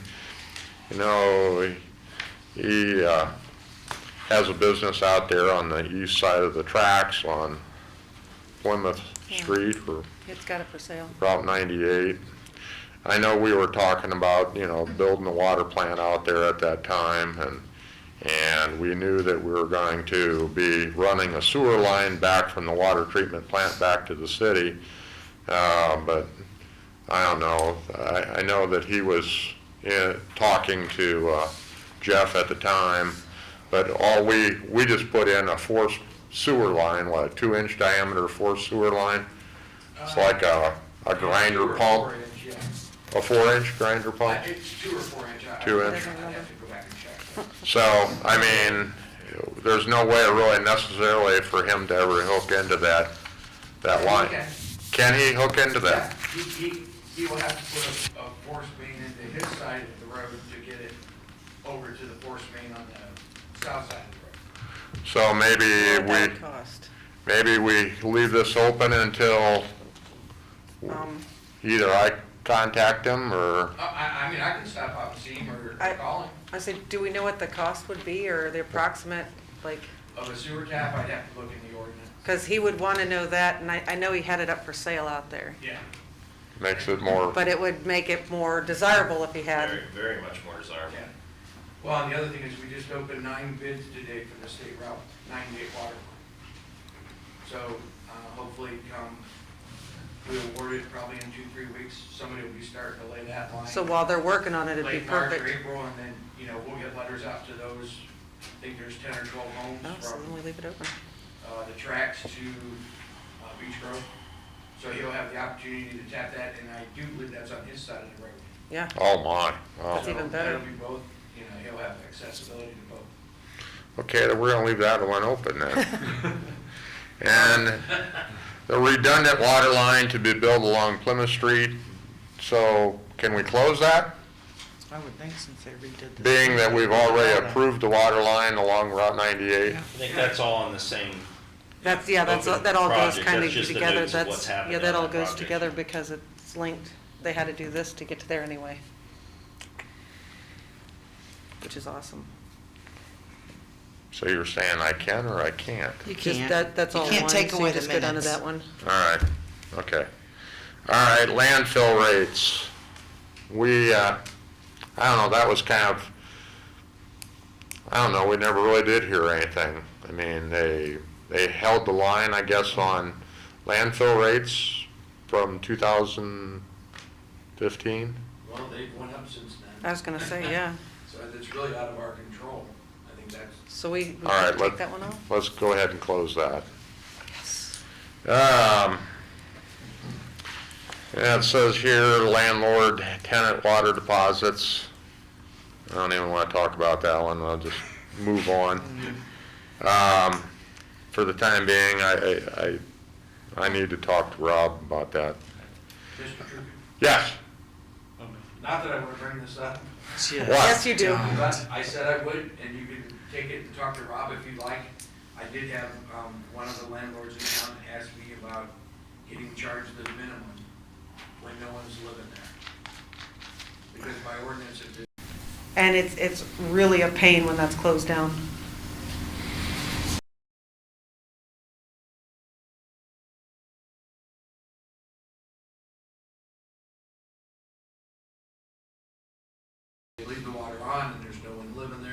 you still get charged the minimum usage. Isn't it like Like if you're in $8? between renting something out to somebody and they leave it in their name, and they don't have anybody living there. Who does the that? Ordinance recalls for, it to get charged the minimum usage into.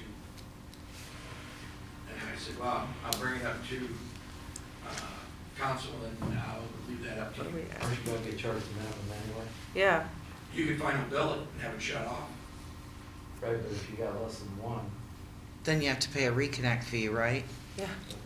Well, Of $45 or whatever it is. well, you come back in and whoever rents, depending on how, if the landlord has it in their name or not. You know, I told them, I said, well, you could find a bill it and it'd be shut off, and you wouldn't get a final bill. But if So the there is an landlord- option around that. Yeah, but they were just asking about the minimum charge of 2, and that's for any house in Bucyrus. Well, I was gonna say, the minimum 2 is already built into the system. I mean, Correct. 2 is basically 1, but, you know, so no, it's, I mean, it takes that amount of money to keep it solvent, the whole system solvent, without readjusting the entire Right. scope of rates. I'll let you ponder about that. Next. Commercial water meter, We took care of that. Isn't didn't that we? what we just did? With all the CARES The Act CARES money. Yeah, Act, we CARES did Act. those? That can go on. Yes. yeah. I like that. Solid waste rates, it says, you know, Joyce was worried about rates and it was gonna be short, she was thinking, and, But we're okay and we can drop it, can't we? yeah. Well, Mr. Chair. What? The last entry here was from March. 2018. Was from August of 18. We passed an ordinance that took care of that, but the committee at that time requested that it remain an open project for reasons that I'd have to look at the minutes, but, so it's really up to the committee whether they wanted to stay an open project or no longer. You know, we can always refer. We it. can always Yes. refer it again, Yeah, I think yeah. it needs to go. That's fine, I mean, if we need to come back and we Right. need it back, Right. we can refer Right. again. Right. I just know when we got creative the last time, how we did it, so we didn't have to raise them a whole lot. That's when we got into the replacement fund, but as Council President just said, somebody that lives out there pays $30 a month, so I think sometime in the future, we're gonna have to look at it. But you can go ahead and take it out, we can always. All right. refer it. It says water line expansion outside the city. It's never going away. Isn't that current? It's kind of current, it's never going away. That is super current. And it really does. All right, well, moving on. Am I correct in thinking that we just need to leave those kind of things on the old projects list so that we can continually discuss them whenever we need? Okay. Okay. All right, so let's, utility billing. Yeah, these are all 2020s. You want to look at each individual one? No, not necessarily. No, I think. Okay, how about utility billing? I don't know. What's that on the open project list from? That was referred and it was never discussed. Well, I think that, wasn't that one Bill O'Rourke? He proposed to have a kiosk, down there in the lobby somewhere. That's what that was, yeah. That where you could bring a credit card in and you could just slip it in and pay your water bill without even having to Yep. bother anybody in the water department. Now, if we did one of those kiosks, wouldn't we have to see if we could do like other utilities, or would it just be this one? No, because it's for our utilities that we're collected for. That's also in public lands and buildings, by the way. It's in public lands and buildings as a kiosk in City Hall. I thought we closed that one when we were It's talking still- the last time. I think it's still there, but I didn't close it out because it was referred, it was discussed by the former council president and the auditor had an interest in it as well, and she wasn't at the last meeting, or she. Oh, yeah, that's why we couldn't, we had to wait till she could be there. You know, it might be a dead letter, but it's in 2 committees. It's been discussed in public lands, it really was never discussed in service, but it was referred, so it's, I do believe it was a cost issue of not spending the money at the time, and I would still agree to that. Yeah, at this point in time, All right, I'm gonna close it out. Right away. yeah. Is there any way to close it out of all of it until we have money for it? And, but I am gonna do the raw water line. It was a raw water line that currently runs from the old water treatment plant down on Water Street, runs along the north side of Sandusky River, and it goes all the way out to the Beech Grove Road area, and it was a concrete type of line, and it brought the water in, and we were talking about relining it and sending the fresh water back through it, and so we decided, no, we're not gonna do that because of maintenance and hard to get to, and that's why we decided that we were gonna build a brand new water line going down Route 98. And it's gonna work out better for us at the time we thought, and it probably will, because it's gonna also act as a loop type of system for our water lines. So I would prefer to just, can't we just cross the entire section out? Yep. I do believe you can. Yep. And I will tell you today, when we opened up the bids for the 98, we got 9 bids from 509,000 down to 386. That's phenomenal. So, we had a couple real close, within about 8,000. We had like a 390 some and a 380, which we have in our budget for 500 to work with. This. Now that's, could be some change orders coming on top of that bid, but it's still great that we got 9 bids. I apologize to everybody right now, but all of a sudden I just remembered something that I wanted to ask Rob about. Okay. I know it's highly unusual, but I just got a question.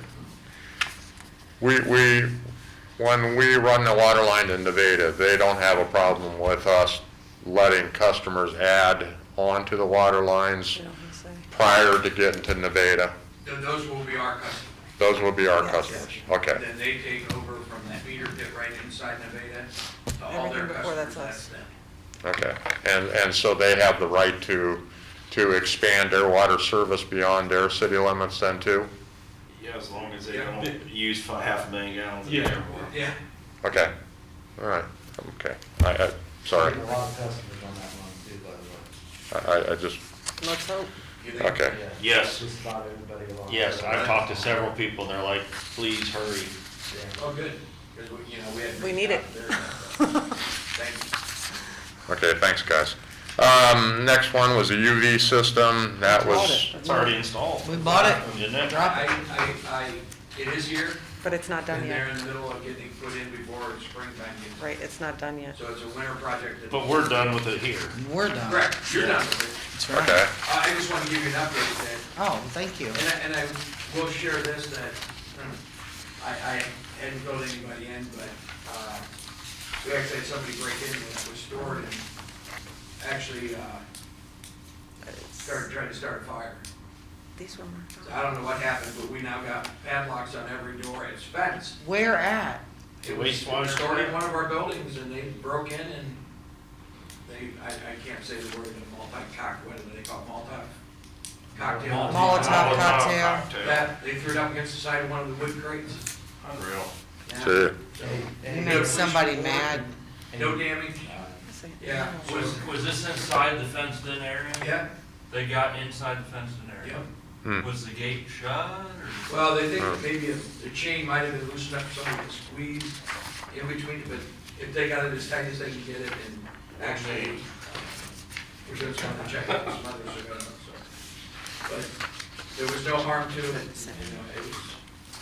it was just shocking that somebody would even do that, So we're taking UV system out? yes, sir.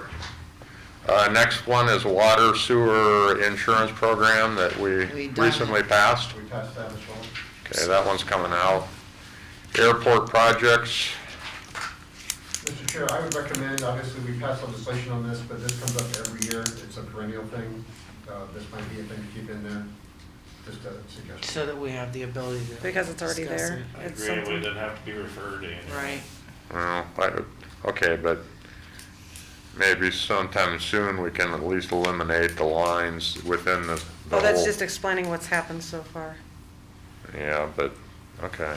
Or take it out and refer it again next year, start over. Yeah, Yeah, that's the I- point, I- trying to clean this up. Right, I don't have a problem with dropping It brings it to the forefront to the people that are on council. Instead of letting it lay and lag and drag along like a old rug. So are we dropping it? Yeah, we're dropping it. All right, Okay. Garbage truck, it's done, right? Yep. Done. Approved it. And when's that showing up? Well, they actually, I feel like we should have a Shipped to the wrong parade state. for it. It did, he's right. Yeah. They had to track it down because It went to Iowa. or Minnesota or someplace, and they had. Someplace colder. So, hopefully it's en route soon. I'll have to check with Mr. Dunn. I got one question. You know, on the first page, okay, I'm sorry, I just jumped ahead. On the first page, it said 301/2016. It was referred as landlord tenant water deposits is on hold. Let's kill that one and go to the last page, because we talk about it again on the last page. Landlord tenant water billing. Yeah, I think that's because we got things doubled. Okay, well, and then, moving on, it says bulk water filling station. I guess we're gonna close that. Right. Okay, Mr. Wagner? I can give you one more update on that if you'd like. Yeah, that'd be great. We did convert the inside of the bulk station after running the model with Lynn, or Mr. McKeever, we upped it to a 3-inch on the inside, which helped quite a bit. But we're planning on this spring to up our line to the bulk station itself to a 6-inch. And we're gonna bore that. So that is on schedule to be done this spring. Awesome. A lot of people happy. Thank you. All right. So we thought we'd go the more inexpensive route and change the inside ourselves, but we already got Boers and Company to come on board. And I told John I wanted it done this spring, so that's on his calendar. All right, well, I'm gonna pull the plug on it then. Okay, and I'm gonna leave this one open until we can actually get on air with the Access TV channel. I would really like to see it, proceed and see if we can't Me get too. it so all the residents out there in the, I know John's inside there, but I think he's got one other place to check, and there's a piece of equipment we're gonna need that, is it gonna be anywhere from probably, and I don't wanna speak for John too much, but anywhere from the $13,000 or $14,000 range to the Get the mayor, right? $20,000 range to change it. Spectrum, you say that the wiring coming to the building is okay, it's our piece of equipment that we have, we're gonna need to replace. So, We need it. between council and the money he has in his budget, I think we have the money to purchase that. okay, we're gonna leave it open and hopefully we, And he can update you the next meeting. Leave it open until it's fixed and working for a year.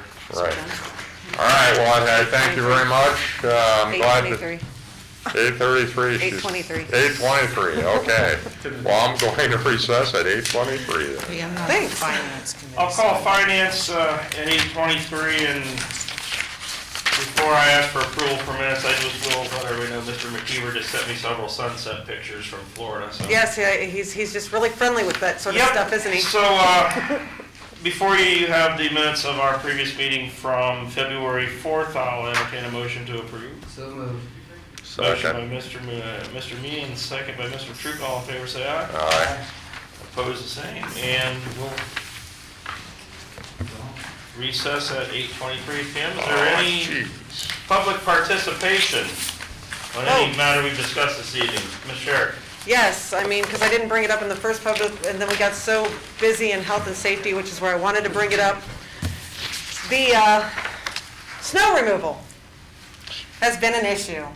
I know I've gotten a little bit of testy about the fact that we're all supposed to be cleaning our sidewalks, and then they come through and they plow it back in, 10 times worse than what you just dug out. And as soon as you get it cleaned up again, here comes another plow that just plowed you in again. After I said something about where I work, it got plowed in 10 times fold, and the ones from across the street got put in front of ours as well, which was really fun, seeing as how many people try to walk up and down that road to go to the school or to the courthouse. Completely blocked. Somebody privately took a section across the street the other way, but it did not help with the main thoroughfare for people who are walking. So it became a huge safety risk. I watched a little old lady slide on the ice, almost get hit by a car, just trying to get across the way over to the eye doctor to get her eye glasses fixed. I brought it up several times, and after the church that isn't really open during the week got theirs cleared out, they came over and cleared ours today, and then while doing so, covered the sidewalk again, and I had to go back out. And I came here out of breath because I'd just done that, ran home to do something and came here to the meeting, and I was almost late because I had to fix it again, which is kind of a pain in the butt, and I know I'm not the only one with this fight. And I know downtown, we're really supposed to be trying to keep those walkways clear for people, and it's a block off of the main drag in either direction. Those are still very, very used areas that are being neglected, or mine seemed to be a little bit more than that where I was working. It was definitely fun. But then I also have had people, and multiple people, but I got an email from one about the fact that they're all very upset that there's these parking bans that are supposed to go into effect if we get more than 3 inches of snow, and cars are supposed to be moved because it's emergency access, so they can, and the streets aren't getting cleared because there's cars parked there and nothing's being done. It's not being enforced. Can I interrupt for a second? So if I understand right, what we've done is we're ticketing those people, but we're not towing them? Well, we haven't issued a parking ban, because we have to issue that. The sign says when There's it's a over sign. 3 inches. Yeah, I know it that. says You emergency. still have to issue one? I would talk to Kevin, but I don't think they're ticketing those people. My understanding is they've been writing tickets on. But those are cars that haven't been moved. 48-hour tickets. Yeah. I don't think it's because of the snow. Yeah, those signs that are in place, that's 100%, you knew in advance when you parked there because it said it. I don't know why we would have to do anything else. But we've got people upset. I mean. Who issues that ban? Does that come from the police department or your office? I issue it Okay. first, and then after that, they got so long to move it. If not, it's gonna get, like, if we got a storm today, we would have been plowing more people. When I was driving down, everything's white and hard to see. I'm driving down Rogers Street and hit a huge hunk of crap in the middle of the road where a car had been. Yeah. Because it was snowing again, so I couldn't. And You don't realize it's a different thing. Well, I can tell you, I mean, and I definitely, Like, I got new people working in my department, and they don't know. Yeah. I grew up with They're this. gonna plow 20 inches of snow. I mean, we're gonna run out of room. I'm sorry, and it's not intentional to anybody. I mean, Did you if I told you, Did you look at this? I saw 'em. Did you look across the street where it was cleared I- completely? Aaron, I saw all of them. Oh, I figured you did. He said he. But we've already, we got guys working 16, 18 hours a day. And I had 2 guys sleep in the street building Monday night. Because they turned right around and came back in at 3 in the morning. I'm not making excuses for them. No. We got a lot of new people that maybe don't know where to take the snow. Well, and this is an unprecedented snow for Exactly. what we've had recently. I get that. The only thing I'll add on to, I think, as an overall concept, yeah, there's areas of concern, and I see some of those downtown too. Overall, I think they're doing one heck of a job. One of my concerns, though, is, and this isn't really we're having the conversation now. When I wake up early in the morning, my neighborhood looks great. But I get downtown, and downtown still, I feel like we need to really focus more on our business district before you get into our neighborhoods. That's my only 2 cents I'd like to add. Business and school routes. I mean, those seem to be the things that get ignored while some of the other. When I brought up Wait, let's get one thing straight. Yeah. You got a guy in that department for 20-some years. He doesn't ignore things on purpose. He's got a plan every day he comes in, and he knows where he wants to get first, where he wants to go second. Tonight they stayed over hauling snow. I mean, we had to delay part of the garbage route on Tuesday so those three guys could go plow. And I'm not making excuses, I'm just telling you reality. They can only be so far in so many places. Don't misunderstand me, I'm not angry. I'm not either. Yeah, I actually am very complimentary of the job they've been doing. I wanted to offer that one suggestion that, you know, I noticed that even my side street that has 4 houses on it is pristine when I leave the house in the morning, but then I get to my office and that whole block where everybody's going in to get their coffees, and I don't know what time they open, 6, 6:30, 7 o'clock. Maybe I'd like to see that cleared out before my side street's all I was getting at. Well, I mean, I can get with Jeff and, you know, maybe somebody can hit the downtown again. Before people start parking down there, yeah, when they come in. That's all. I can do that, and I know they were going around trying to get corners cleaned off, and I know they were very busy. Yeah, But I think they've been doing a pretty good I did have 3 people contact me and ask in a not so nice way. I got one question from Mr. Ryan. If they could slow down a little bit, because the snow that they were throwing was being thrown so far that it was actually on my neighbor's front porch. The problem with that is. And you know him, and he was really not happy. You won't push it. Yeah, you don't move it. And you don't have to wait at the tractor. Some of it's on purpose. And they don't go no more than the speed limit. As much as people say they were speeding, Jeff Dunn does not allow them to go more than the speed limit. And sometimes it does throw. Oh, it was on his front porch. I get calls every day, whether it's mailboxes. I got one guy in Hopley says, hey, you put out a window a couple years ago, tell them to slow down. Yeah. You know, so we try to watch places that are reoccurring, so. So the bank uptown, that's on the square. The old Huntington? Yeah, the old Huntington Yeah. bank. Those sidewalks haven't been plowed at all. We like to take a skid loader up there and clean them up and charge them like $2,000 or something. I say, who has the business We now? did Well, for the. Guy from Georgia bought it to try to. On the lawn. City, when they have crews, yeah, they can send a crew and clean it. I say- and When you have time. Who are the really nice people who have the 4-wheeler or whatever that they go around and water things? Would they like to put a plow on there and they can I charge for suggested it? that a while ago, and I was told they didn't have enough oomph. Oh, that's too bad, because those people can get stuff done. Yeah. Tanner's Well, considering buying a not that quad this solves and going this to each issue business now. and asking them. But we are looking at a piece of equipment that we could actually use, that wouldn't be too heavy for the sidewalks, Yeah. to try to, you know, do that, or find somebody that we can contract with, say, hey, My in the son's middle of the night, can you go considering down buying a and quad push to all do the it. snow out in the street? And then let the We'll plow come run. around Turn and his plow it name up. That'd be for awesome. contract. So Yes. we're talking about trying to remedy that problem. Yeah. Did you make any headway with Dollar General while we're talking? He didn't. I think they did, yeah. It wasn't done yesterday. Well, it was done the time before that. Right, I knew that, and I talked to the mayor when he was walking by, and I noticed again it wasn't done yesterday. We'll check it. So. We did send letters. Okay. And I'll check about the bank. Kurt? Mr. Wagner, He's hiding. And I've watched the downtown snow clearing on the night of the blizzard, and I was pretty impressed that the crews were out at midnight. It looked like they were actually getting ahead of it. But back to what Aaron was saying, because I've plowed snow before myself. Me too. And it's not,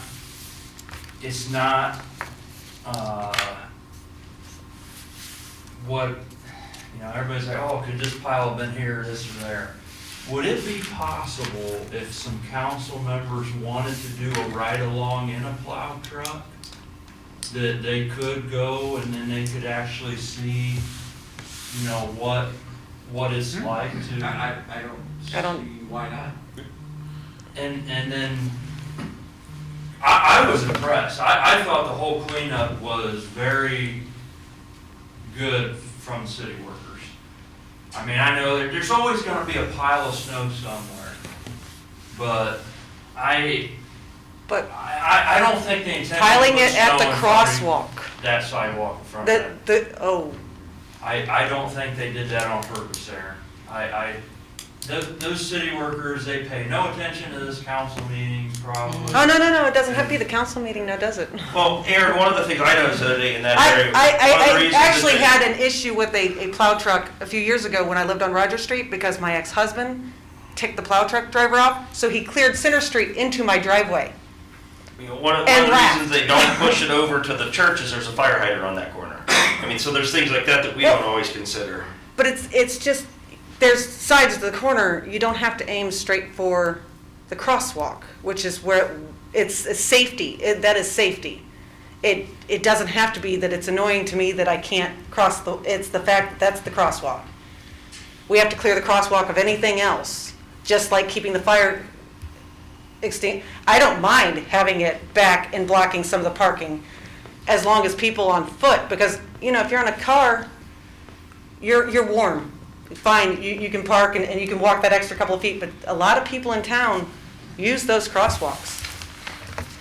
And like I said, to watch somebody's grandmother, because I was the age of the woman, or great-grandmother, I mean, have to go out sideways and slip and slide through all that in traffic because they piled it right in the crosswalk.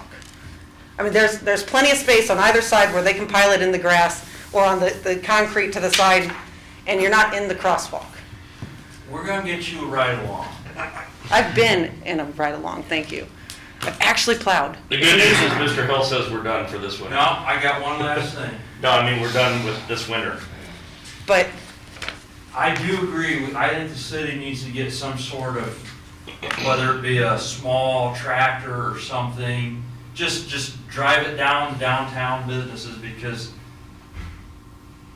there's always gonna be a business or two or half of them that don't get things shoveled out, and it's just as easy for the city to make one drive down and one drive back and just make at least somewhat of a path for the people that walk from these places, and 2 or 3 of the businesses never shovel.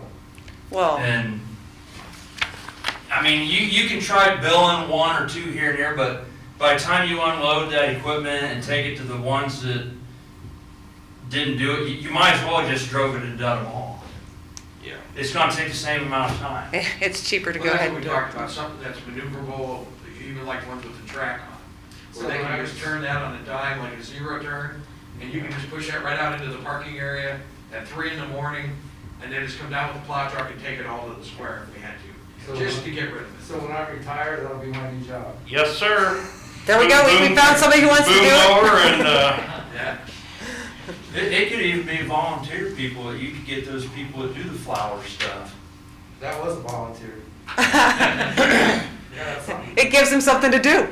No, I appreciate you at least taking a look into that. I think that'd be helpful. Well, I tell you, I saw one at the golf course Tuesday morning when we closed City Hall, and I came into work, and I saw him running around with that thing, and I thought, man, that's just the right size. Mm-hmm. What You know, was it? tear up the sidewalk. It's a I know little- Cutting Edge owns it, it's got the tracks on it. Yeah, It's like the size of a Bobcat, yeah. something smaller. So, Was it at the I bank think so. on the square? Pardon? Was it at the bank on the square? No, it was out at the golf course. They were cleaning out the lot with a Bobcat in that. It was Cutting Edge. it was really smart for him to branch into, since tree A lot of removal those during the guys winter's a do little that, harder.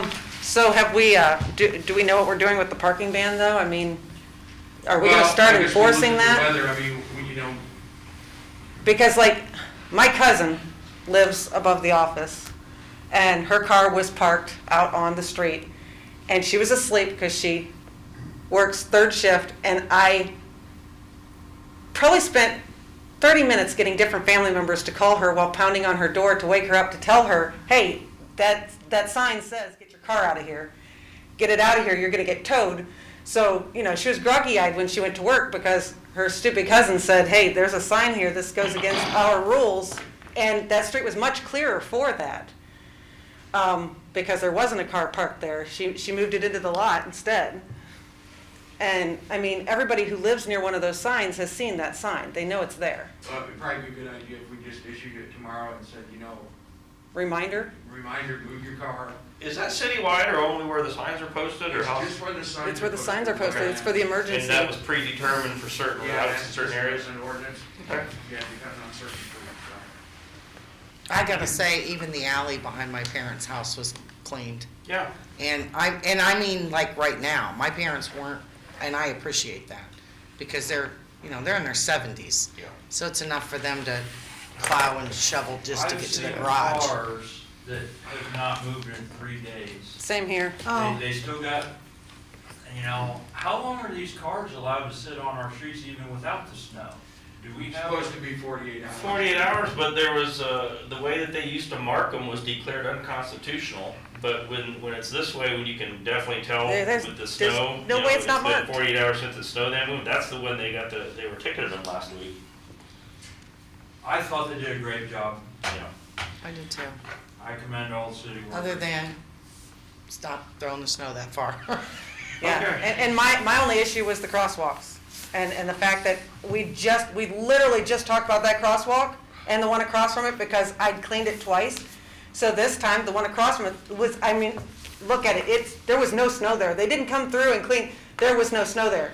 It was all pushed from that side, and you could see when I got to work, where they pushed it from that side straight across, right onto our sidewalk, and I said, oh, I guess I pissed somebody off. And my boss says, oh, leave it to you. Well, I feel your pain. You know, I got up the other day when it snowed, and I looked across the street at my neighbor, and his driveway's all cleared out in the front, Oh. and mine's all piled up, and I'm like, well, I guess I'm the new guy on the block, I'm not gonna get nothing. Yeah, I just drove right through it. that's the other thing. Okay, I know we've got that thing where you're not supposed to rake your leaves into the street, and you're not supposed to blow your grass clippings into the street, but people do it anyway. And I'm watching people, these guys are going through and they're cleaning these streets. And they're going through and they're shoving their snow blower so that it's blowing it straight into the street. I mean, I watched a guy do that on Woodlawn the other day, right behind the snow plow. Like, I was like, well, why did this guy even have to do his job if you're gonna, take it away? Are we gonna start doing something about that? I mean, because there are certain areas where it's always, and then it's all clogged up because nothing can get down the drains because all the stuff that's been shoved into the street. Well, that'll be the next problem we have. Water. Our drains are gonna be Yeah. covered, and we'll have to go around and find them and. Well, Already they've cleared mine done out. a good job of finding some of those drains. I've seen where the guys got out and found a couple of the drains in a couple of areas, and it's been really good watching them. They scrape through and they clean that spot. The one in front of my house is still covered, but. All right. Any additional public participation? Mr. Chairman? Yes, sir. Just FYI, at the very end of your packet, this was in the Tuesday packet, but that, of course, was canceled. This is the list of CARES Act expenditures from the city, which I received from the auditor for your information. All right, thank you. I'll ask for a motion to adjourn. Please. Motion. Second. All in favor, say aye. Aye. Second, motion passes. Have a good night. Thank you. 8:42. I wanted to go to 9. Well, we could. What do you want to talk about? I know, but my kid just texted me and he wants